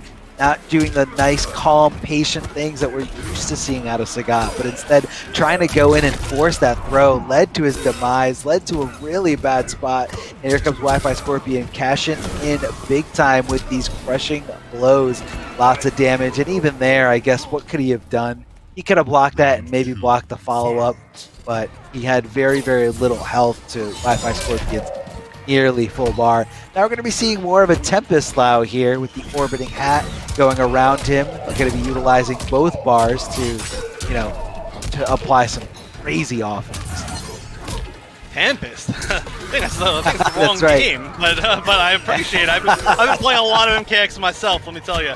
But yeah, definitely more of that type of loud here, and it's kind of I think like a last attempt. I mean, it is locked in for the rest of the set, and we do know that Sagat's extremely good with this variation too, right? Like every variation that Lau's got, every custom move in like any order is going to be strong, but good roll here. Doesn't have the meter to fully convert. Gets hit by the low, and now it's just one hit away, but one... Oh, that's it. And there goes the heart again. Wi-Fi Scorpion always ready for those brutal... Oh, he's swinging it around. That's all gross. It's all bloody. Yeah, disgusting.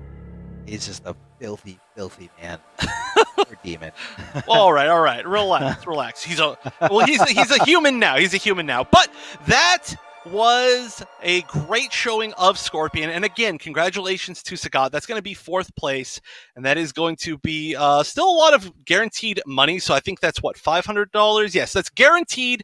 Not guaranteed now. It's still a $500 prize for Sagat, but that does mean that Wi-Fi Scorpion is going to be within our top 3, so a guaranteed $750 at minimum, and is going to be playing up against Swazi in the losers finals to see who can take on Waz once again.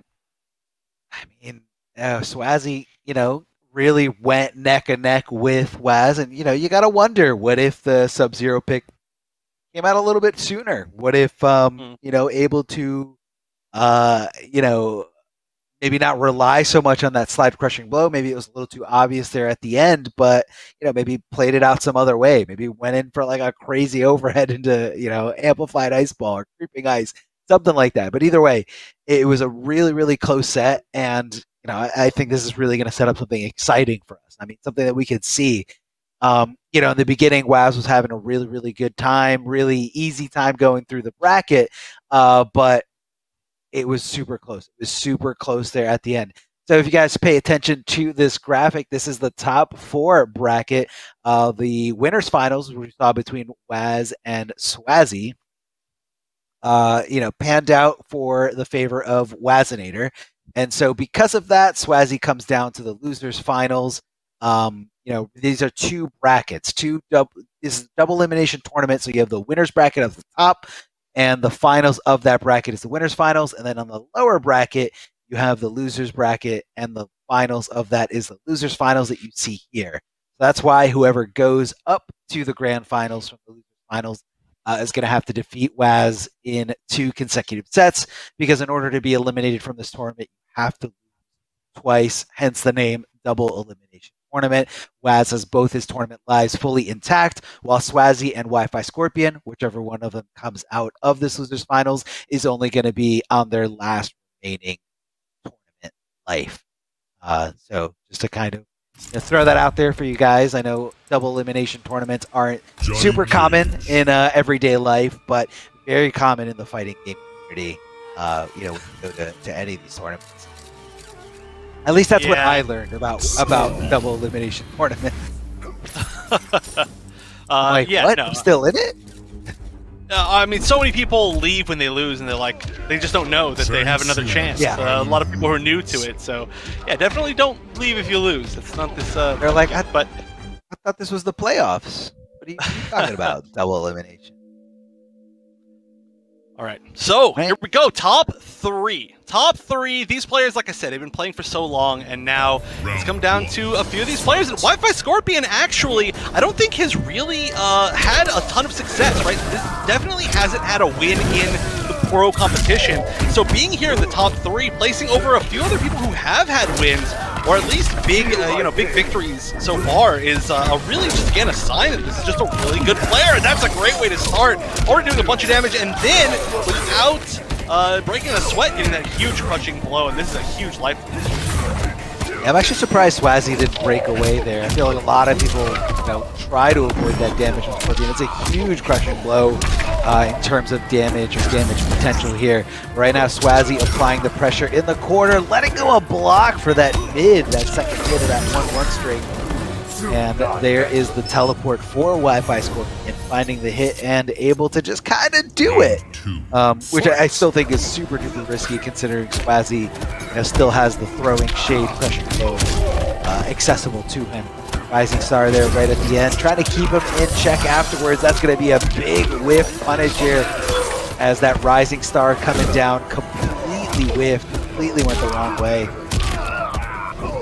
Alright, gonna throw him full screen. This is one of those matchups where it's pretty much never good to like, well, I shouldn't say it's never good, but the screen positioning after a throw for Johnny is never really good. Oh, should have committed to that. I think must have had an input error or something. That could have been a lot of damage, but still gonna find another opportunity at least. Oh, but these grabs, really, Wi-Fi Scorpion has mixed up his like grab game so well today. Like whether he's gonna grab a lot in a row or not at all. And whoa, the walk back, the true bait right there. Oh, but that might be it. Throwing shades. This should not be another drop. Not even gonna go for the instant jump punch. Said not dropping it again. Not Doesn't want to drop it again. Yeah. Love that round win pose, by the way. Idiots.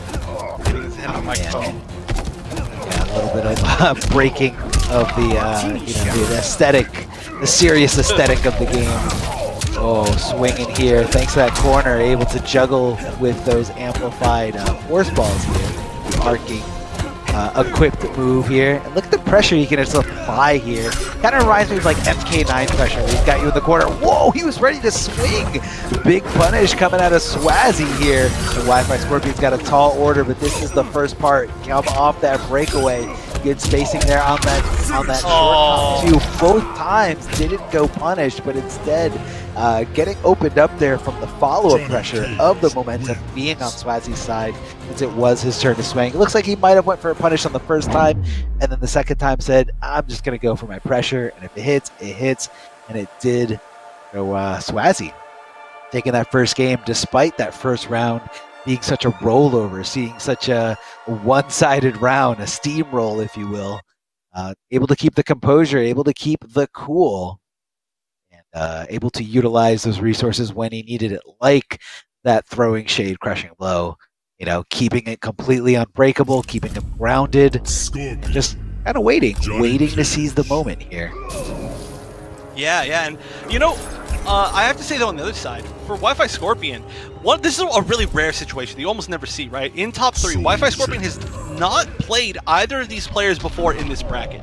It's very rare that it's not like at least one run back per player, but it was the fact that in the very first round, Sagat defeated Wi-Fi Scorpion, and then Wi-Fi Scorpion ran it back in that last set.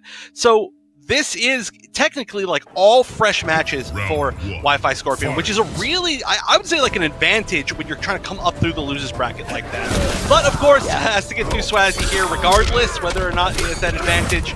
And it didn't look so great game though. I mean, it was looking okay, but didn't work out. Yeah, definitely didn't work out here, as we can see Swazzy getting that first game. Right now, Swazzy looking to take this first round, does get the trade, but because of that, I guess he knew Scorpion was just holding on to block for dear life. Oh, and he actually didn't cancel it there. So what Swazzy's been doing a lot is he's been anticipating the cancel from Wi-Fi Scorpion and just kind of challenging him with the down ones or stand twos to try to, maximize what he can get on a risky move. But Wi-Fi Scorpion decided to let it rip, and it actually worked because of that. Oh, that's going to be chip out territory here. The kicks over and over again. Lots of chip damage, lots of different moves. No way you have enough bar or last breath to deal with any of that. Yeah, this is starting to... almost a crushing blow. But yeah, this is starting to run away from Wi-Fi Scorpion. He needs to find some sort of answer here. And, I don't think this is a matchup that, like, you just can't play or anything like that. I think this is just one of those things where it's just, like, he needs to find the answer for Swazzy's playstyle in particular. Because he's just getting on the wrong side of the reads, I guess. Throw's good though. 2 throws in a row. Okay, this is a really good way to start, right? Especially 2 damage buff throws in a row. That was a lot of damage. I mean, that was a total of like 330. Oh, snap. I feel like Swazzy has been barely opened up by these short hops. And like short hops, oh, what a bait there. Tries to hit that wake up of 3. Look at that knee as it just whiffs in front of Wi-Fi Scorpion. Punishing it, no problem at all. Tying up the rounds here. Wi-Fi Scorpion not looking to take this tying down.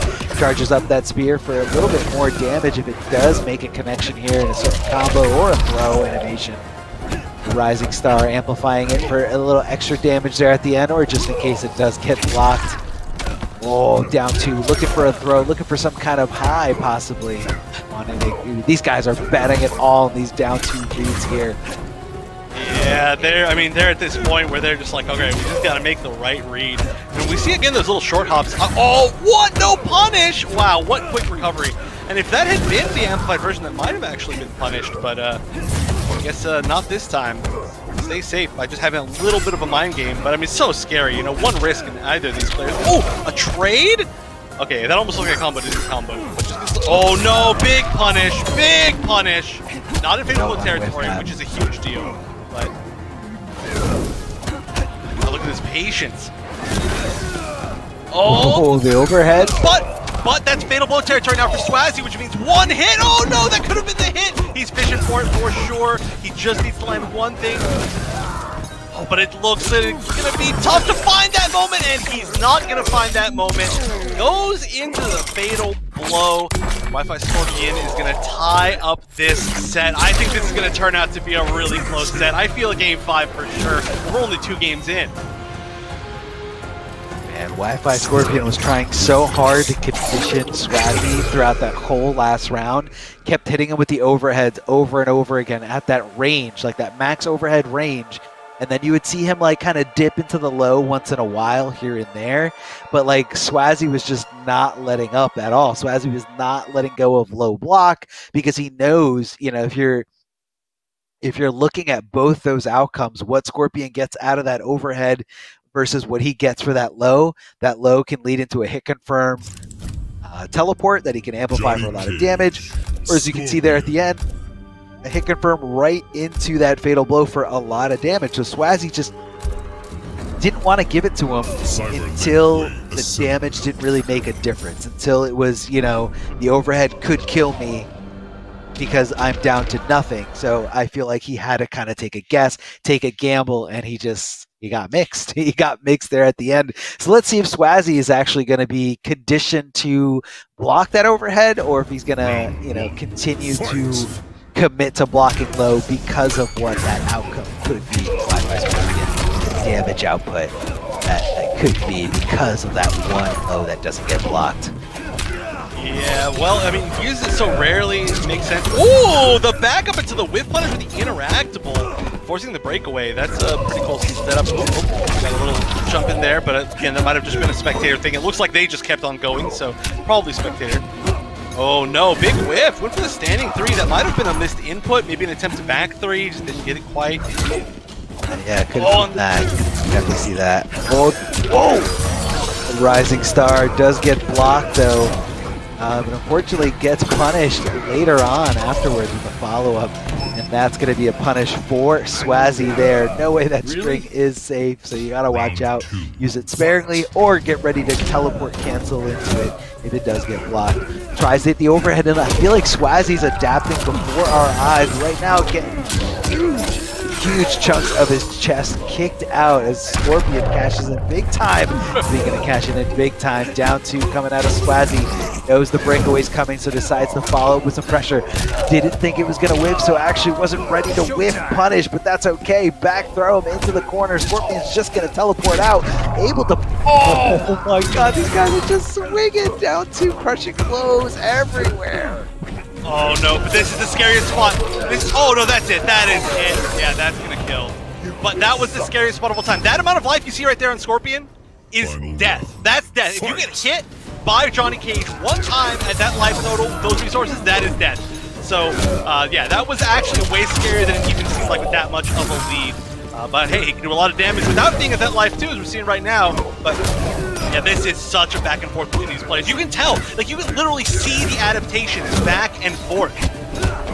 Look at that, man. He's reacting to the flame of the kick, standing up for these overheads after he's done so many of them. That is going to be a risky move there. Because of that, gets the regular punish. However, Swazi finds that throw, finds the opening to this super defense coming out of Wi-Fi Scorpion. Backing off, but doesn't commit to the whole low. Didn't want to, you know, get too crazy and you know, get punished again. Especially because he's got a huge life lead. Doesn't really need to take a big risk here. overhead. Swazzy not reacting. No! But this time, he didn't commit. No, he had it. He had the kill right there. He had the kill. Legitimately, it was the exact situation I was talking about. He landed the jump in. He just didn't get the combo. What a, I mean, I've said it before. I'll say it again. What a heartbreaker. But a great, I guess, way to take advantage of the situation from Wi-Fi Scorpion. Oh, that was so much damage on the table. I mean, I think everybody who's played a good amount of Mortal Kombat knows the pain of getting hit by a full resource Johnny Cage at Fatal Blow Life, but not this time. And that's got to feel pretty bad. So now the question is, are we going to see the switch to Sub-Zero, or are we going to see him stick with the Johnny Cage? And, I mean, honestly, that's 2 dropped combos with Johnny Cage that could have been kills in this entire tournament. So that's definitely rough life. But, hey, this shows a lot of actually, like, mental fortitude, right? To be able to have dropped 2 game-winning combos with Johnny Cage and still be solid in choosing it in this tournament. Knows that it's probably the best choice, knows that it's probably his most comfortable character. I appreciate it. Yeah. No, I don't think Sub-Zero is the way to go. I think Scorpion, can really bypass anything that Sub-Zero is doing at full range. I think in order to defeat Scorpion, you really have to go, right on top of him, right? And not to say Scorpion's any slouch up close, but the teleport is just too much of a powerful tool here. And to go back to that last game, I think Swazzy just didn't think that he was going to get opened up by a regular jump-in. A jump and punch. And sometimes you'll just dial in the stagger because you're like, okay, there's no way they're gonna get hit by this, so I'm gonna, preemptively just stagger 1 or 2 hits of the string and then maybe go for a throw or something. And then you jump in and you're like, wait, what? You actually got hit? Oh man, he ducked the the forward 3. He ducked the forward 3 and then actually jab punished it from that footsies range, which is so scary because he could have back 3'd instead, which is the low. But that was a really good read. It did even up the life-ish. This is going to put him into Fatal Blow Life. Oh no, it didn't. Not quite. A little bit less damage than I thought. This is okay. There it is. He's like, all right, we'll just need a little more ping. So any big conversion here? Oh, no flawless block for the punish. Dangerous. Ooh! There it is. The challenge again that Swazzy's just been doing. Just kind of stopping him in his tracks, not even letting it get active. Oh, wow. Just enough. Just enough there for Swazzy. Well, that was a great pickup. That was like the weirdest pickup, like the second hit whiff of the string, and you take those, and that was a really good. I mean, that was the only specialty that would have worked at 4 enough to kill. So good recognition in a weird situation. But I mean, Swazzy's looking unworried right now. He is just chilling. He is just playing his game. He's trying to get it to a game 5. I did predict a game 5 earlier, so we'll see if if I'm correct in that. That's all the credit. All the credit for the curses, for the game 5 predictions, for if it's gonna kill. Chef is always right. I learned that today. I don't know about that one. Bad take, buddy. Bad take. Bad take. All right. I take it back. Yeah. Down 1. At least I'm never correct. At least when it comes to guessing whether or not I'm going to. Oh, big conversion. No defensive bar. Look at this. He doesn't have a second offensive bar either. That would have been the kill. Just needs 1 more hit. He spaces those so well, but that's it. That's it. Don't drop it this time. Don't drop it. Go for simple. You don't need anything big.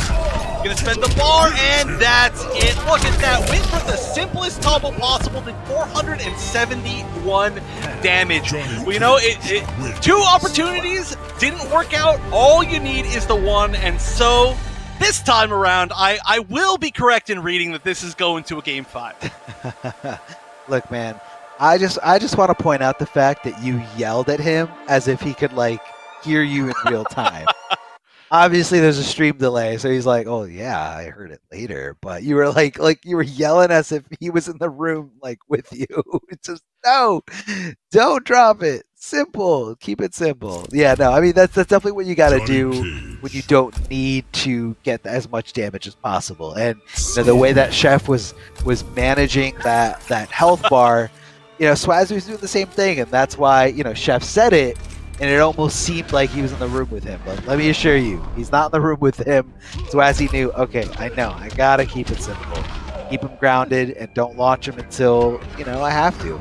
Just in case I do drop the only tricky part of this combo. But we do have a game 5 situation here. The set coming down to the wire. These guys are going right into it, going to keep fighting on with these characters. No real switches here from either of them. Really comes down to how he's going to be dealing with that teleport over and over again. I have a feeling Wi-Fi Scorpion might get a little crazy this match. I feel like it's do or die for him. Game 5 situation, losers final situation. Coming out of this, you have to realize that the player is going to only have a 10-minute break before going into a grand finals with Waz. And this losers finals, whoever comes out of this is going to be mentally already fatigued. It takes a lot to play at this level, to play against players this good. Look at that block here from Swazi, adapting right before our eyes, learning how to react to it. Oh, just connect the normals, and look at the footsies, the range, the spacing from these players. Insane.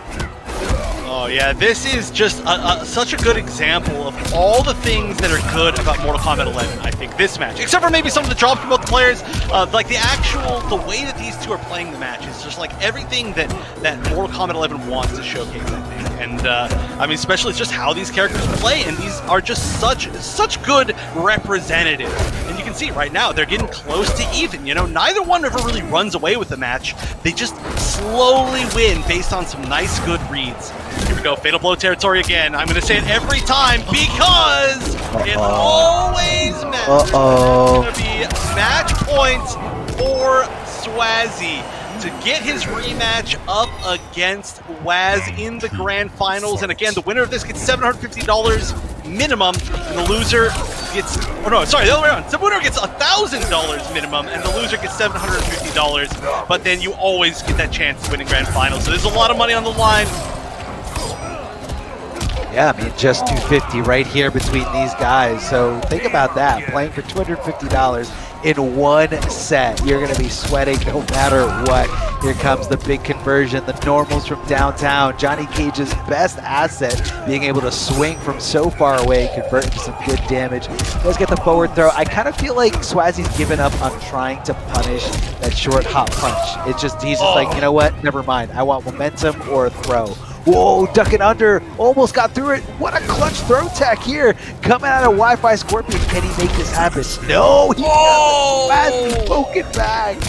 Poke it back. Rising Star gonna, of course, keep it safe. He did have access to the defensive bar, or keep it relatively safe there. I feel like there's no reason not to go for that. Wi-Fi Scorpion hasn't really punished it that whole set, and Swazi is gonna be getting that run back here against Waz that we saw a little earlier today in that winners finals, which was a fantastic set.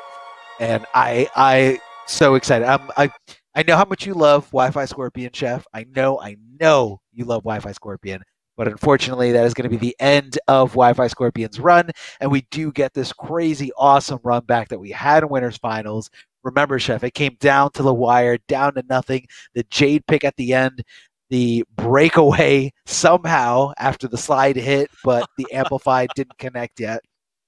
So I can't wait. And you also got to think who each of these players are going to be going into the next set with.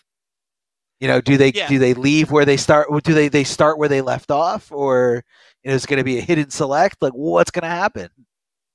Oh yeah, I mean that's a great question, right? I mean these players, every one of these matches has been so incredibly close. Again, this is the furthest thing away from a disappointment. This is exactly what I wanted from this this regional finals essentially. And now there's down to 2. But you've got something special that you want to talk about. And I'm just barely hearing about it within the past couple of hours, right? Oh yes.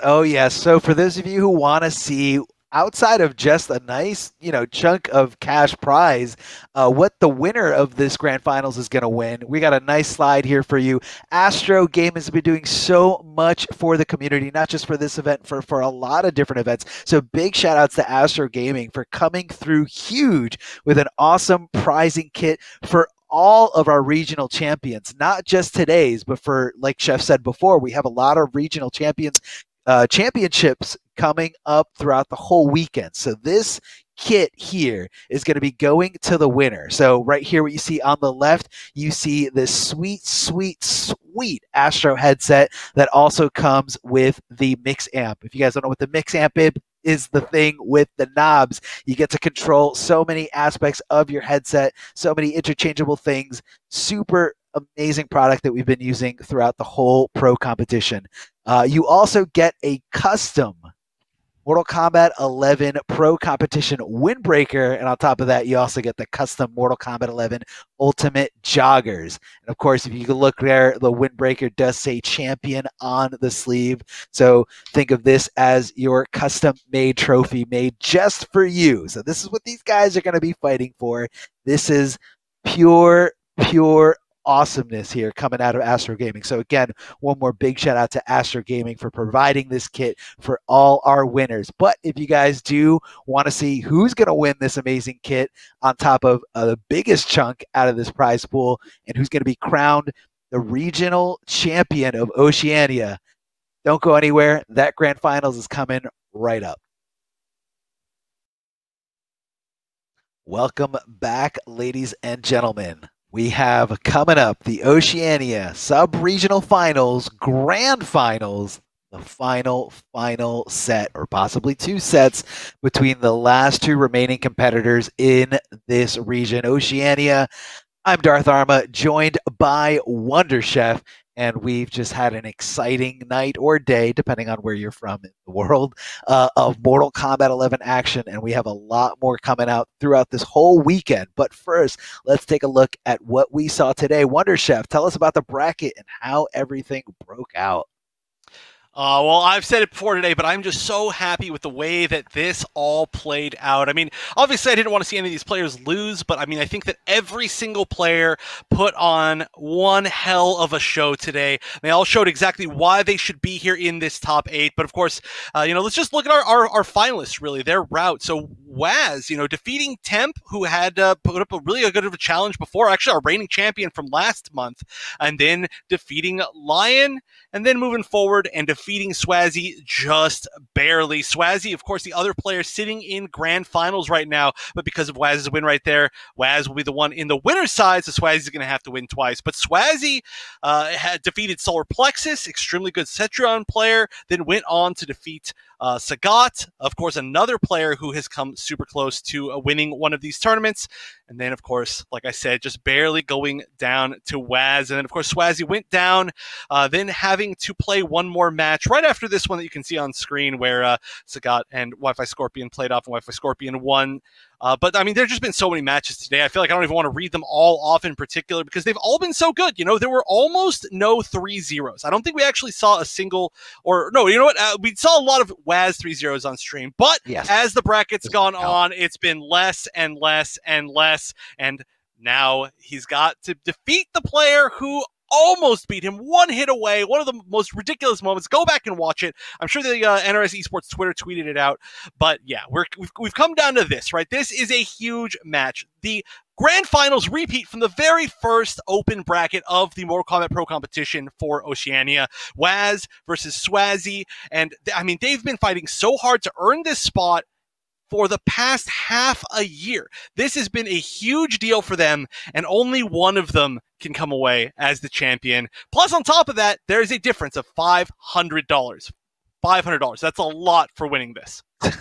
Hey, if you think about how fast the set can happen, or how fast you can determine first and second place, that's a lot of money for that short amount of time.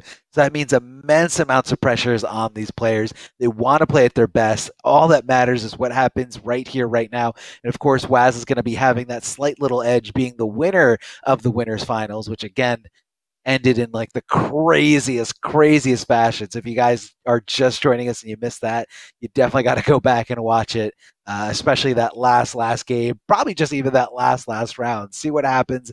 It just came down to the wire, so close. So I'm anticipating another close set, but I guess the less optimistic part of me is kind of thinking about how drained Swazi should be at this point. Not only did he have to play in another set entirely, which also came down very close to the wire, down to the nitty gritty, if you will.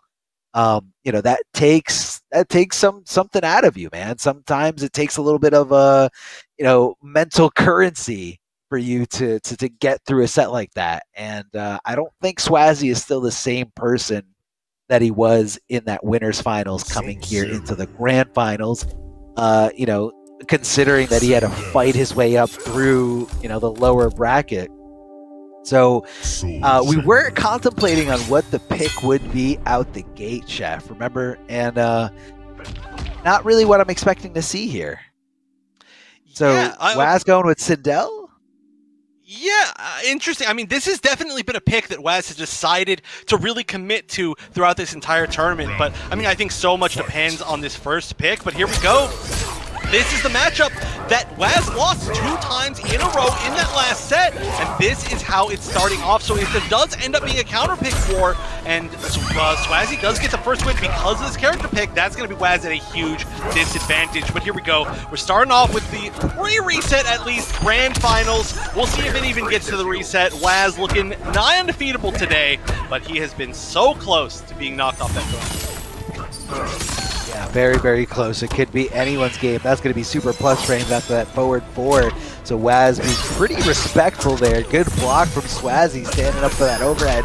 We did see him doing a great job of that against Wi-Fi Scorpion.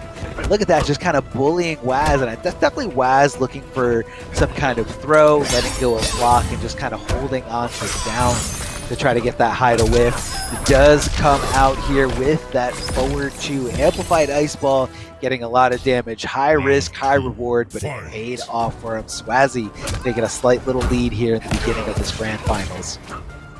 Oh, 3 down ones? Ooh, I'm hey, sorry. I mean, it's a fast down 1. It's a 6-frame down 1, right? A lot of Sub-Zeros complain about its range, but it is actually one of the few 6-frame down 1s in the game. So you do check people with it very often, and it works. You know, you can also interrupt certain things with it that you can't interrupt anything else. And wow, I'm surprised we didn't see a slide punish on that screen.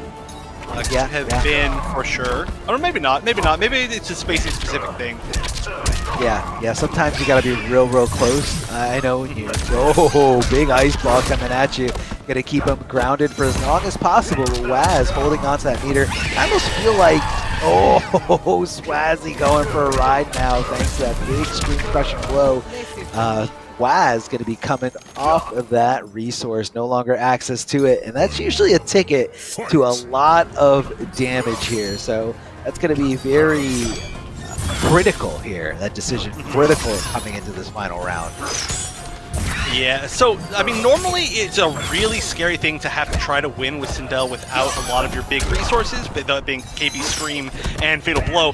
But this is, again, the launching variation of Sindel, which we have seen come into play like every once in a while. Not a huge amount, but just being able to open somebody up with something like that, you know, and get that much amount of damage is huge. And right now, I mean, that might come into play because Waz needs to make back a ton of life to be able to still win in this spot. And look at this, the strongest interactable in the game, in my opinion, just standing behind them, nobody using it. You could see a tick throw from it pretty soon. Oh, never mind. Yeah, not enough to save you. I mean, the straight ice ball at that range, I almost feel like it's just kind of, maybe he was anticipating like a backdash or, you know, Sindel to kind of, I mean, it's just a very, it seemed like a very risky move, but it paid off. It was the right move, just kind of threw that ice ball out there, trapping her and, you know, putting her to in a really bad spot, just depleting that health, and Swazzy getting that first victory. And again, this is what Swazzy switched to. Now, the reason why I thought it was strange that Waz went with the Sindel pick, knowing that Swazzy was highlighting Sub-Zero, was just because Swazzy got 2 consecutive wins with Sub-Zero against Sindel as soon as he switched to that character. So, I mean, it's just a little strange that they didn't kind of pick off where they left off. I thought that Waz would already highlight Jade, but it looks like he is going to Jade right now. These guys are fighting for that swag prize, which is available to the rest of the regions that we're going to be seeing this weekend. So yes, other regions are going to have access to that swag bag. So if you're in those top 8s, you're definitely going to be fighting for a bigger prize than you thought. A lot of unique items in there. Oh, straight for the slide. Big punish coming out of Jade, but again, big punish. I love that, using the crushing blow as a big whiff punish. That was a great way to use it. It's one of those you kind of have to throw out a lot of the time, hope it hits, but if you can guarantee it in that way, That's good. But there we go. Finally seeing that glow being punished. That might make Waz reconsider, because it's not just the damage from the amp slide, right? It's the fact that it's setting up the crushing glow. Yeah. It's going to set up the crushing glow requirements, you know, as long as that animation does complete there. And one thing you got to be mindful about when you're fighting Jade, especially when you're fighting with a character that's, you know, has so many, you know, high risk, high reward things. You know, Jade doesn't really punish too hard. She doesn't do a lot of damage. Most of it is just kind of a restand situation. So by all means, go a little crazier with those slides. Go a little crazier with those, you know, forward twos. That was actually a very clean punish here. Oh, goes for the gap, but too scared to let go. Didn't want to look for the flawless block gap. Tries to hit the forward two, but nobody's home. Twice! Two times in a row. Oh, yeah, times in a row. Forward 2-2, so that's a forward 4, right? I guess that's how math works. It. Oh no! No! Big punish. Definitely could have had that right there. I'm surprised it didn't work out. Maybe just a little bit too late. But again, yeah, just not having the confidence to punish that glow with slide. It's happened before. I think just try to get. Oh, wow! Right when the glow wore off. That's gonna be a nice knockdown. Yeah, they saw a little timer that he has in his head. As soon as that glow is on, oh, it's going to be a punish here from Jade. But again, look at the damage, not even 20%. Now, granted, you're left in a restand position, but, you know, some characters can take half your health if you do that. So, by all means, in this matchup, play a little riskier. No problem at all. You know, if you guess right half the time, you're going to come out the victor. Yeah, I mean, you know, even punish slide, I mean, you're really not taking that much. So I want to see more attempts to punish the glow. But okay, here we go. Gonna put him in a fatal blow, which is maybe not one combo to kill. Oh, there we go. There's the raw slide. All right. Yeah, that's got to be a breakaway. That was actually a really scary breakaway. That could have just been fatal blow right there. But now it's, oh, jumps out. Oh, no more defense far. Okay, we'll do one far. Oh, yeah, gonna run away. This is gonna be really hard to avoid chip. Expect that.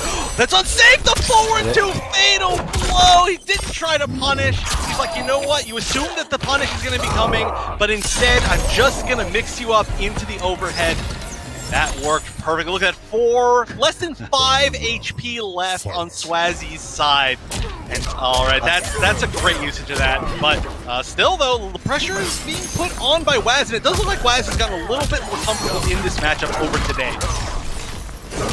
Yeah, definitely a little bit more comfortable right now going for a ride. I believe now that Crushing Sword should be loaded because that was 2 back-to-back right there.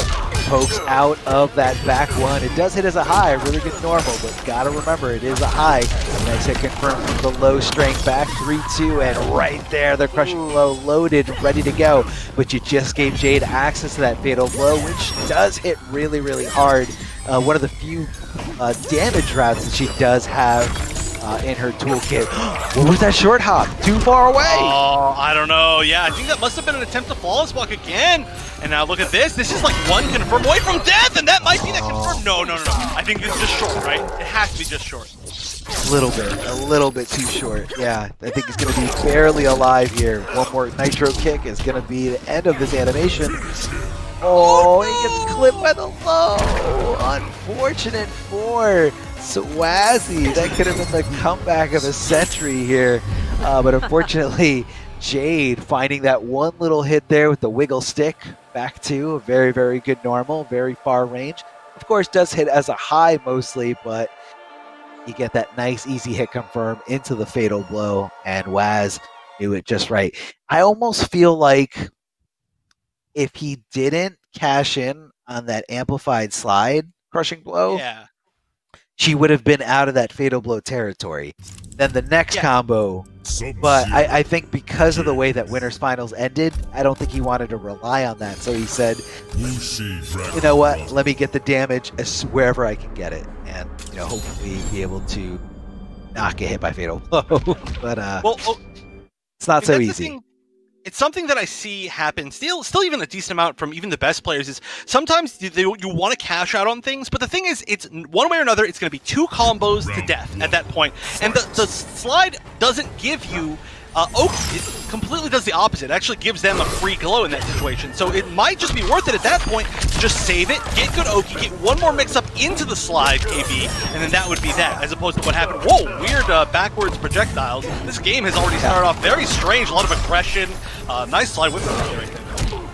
Oh, tries to punish that glow there, just a little too slow. Love the fact that he ducked for the possible cancel into the low. Now Jade, thanks to that special move, as long as she's got bar, she can make it safe going into tricky things like the overhead. Oh no. But again, look, it's not really that much damage. It's exactly like you said, and there we go. This is, again, not quite enough. I don't know if you want to spin out Fatal Blow here. Yeah, win for the reset. I think that was the right choice, even though the overall guess was wrong.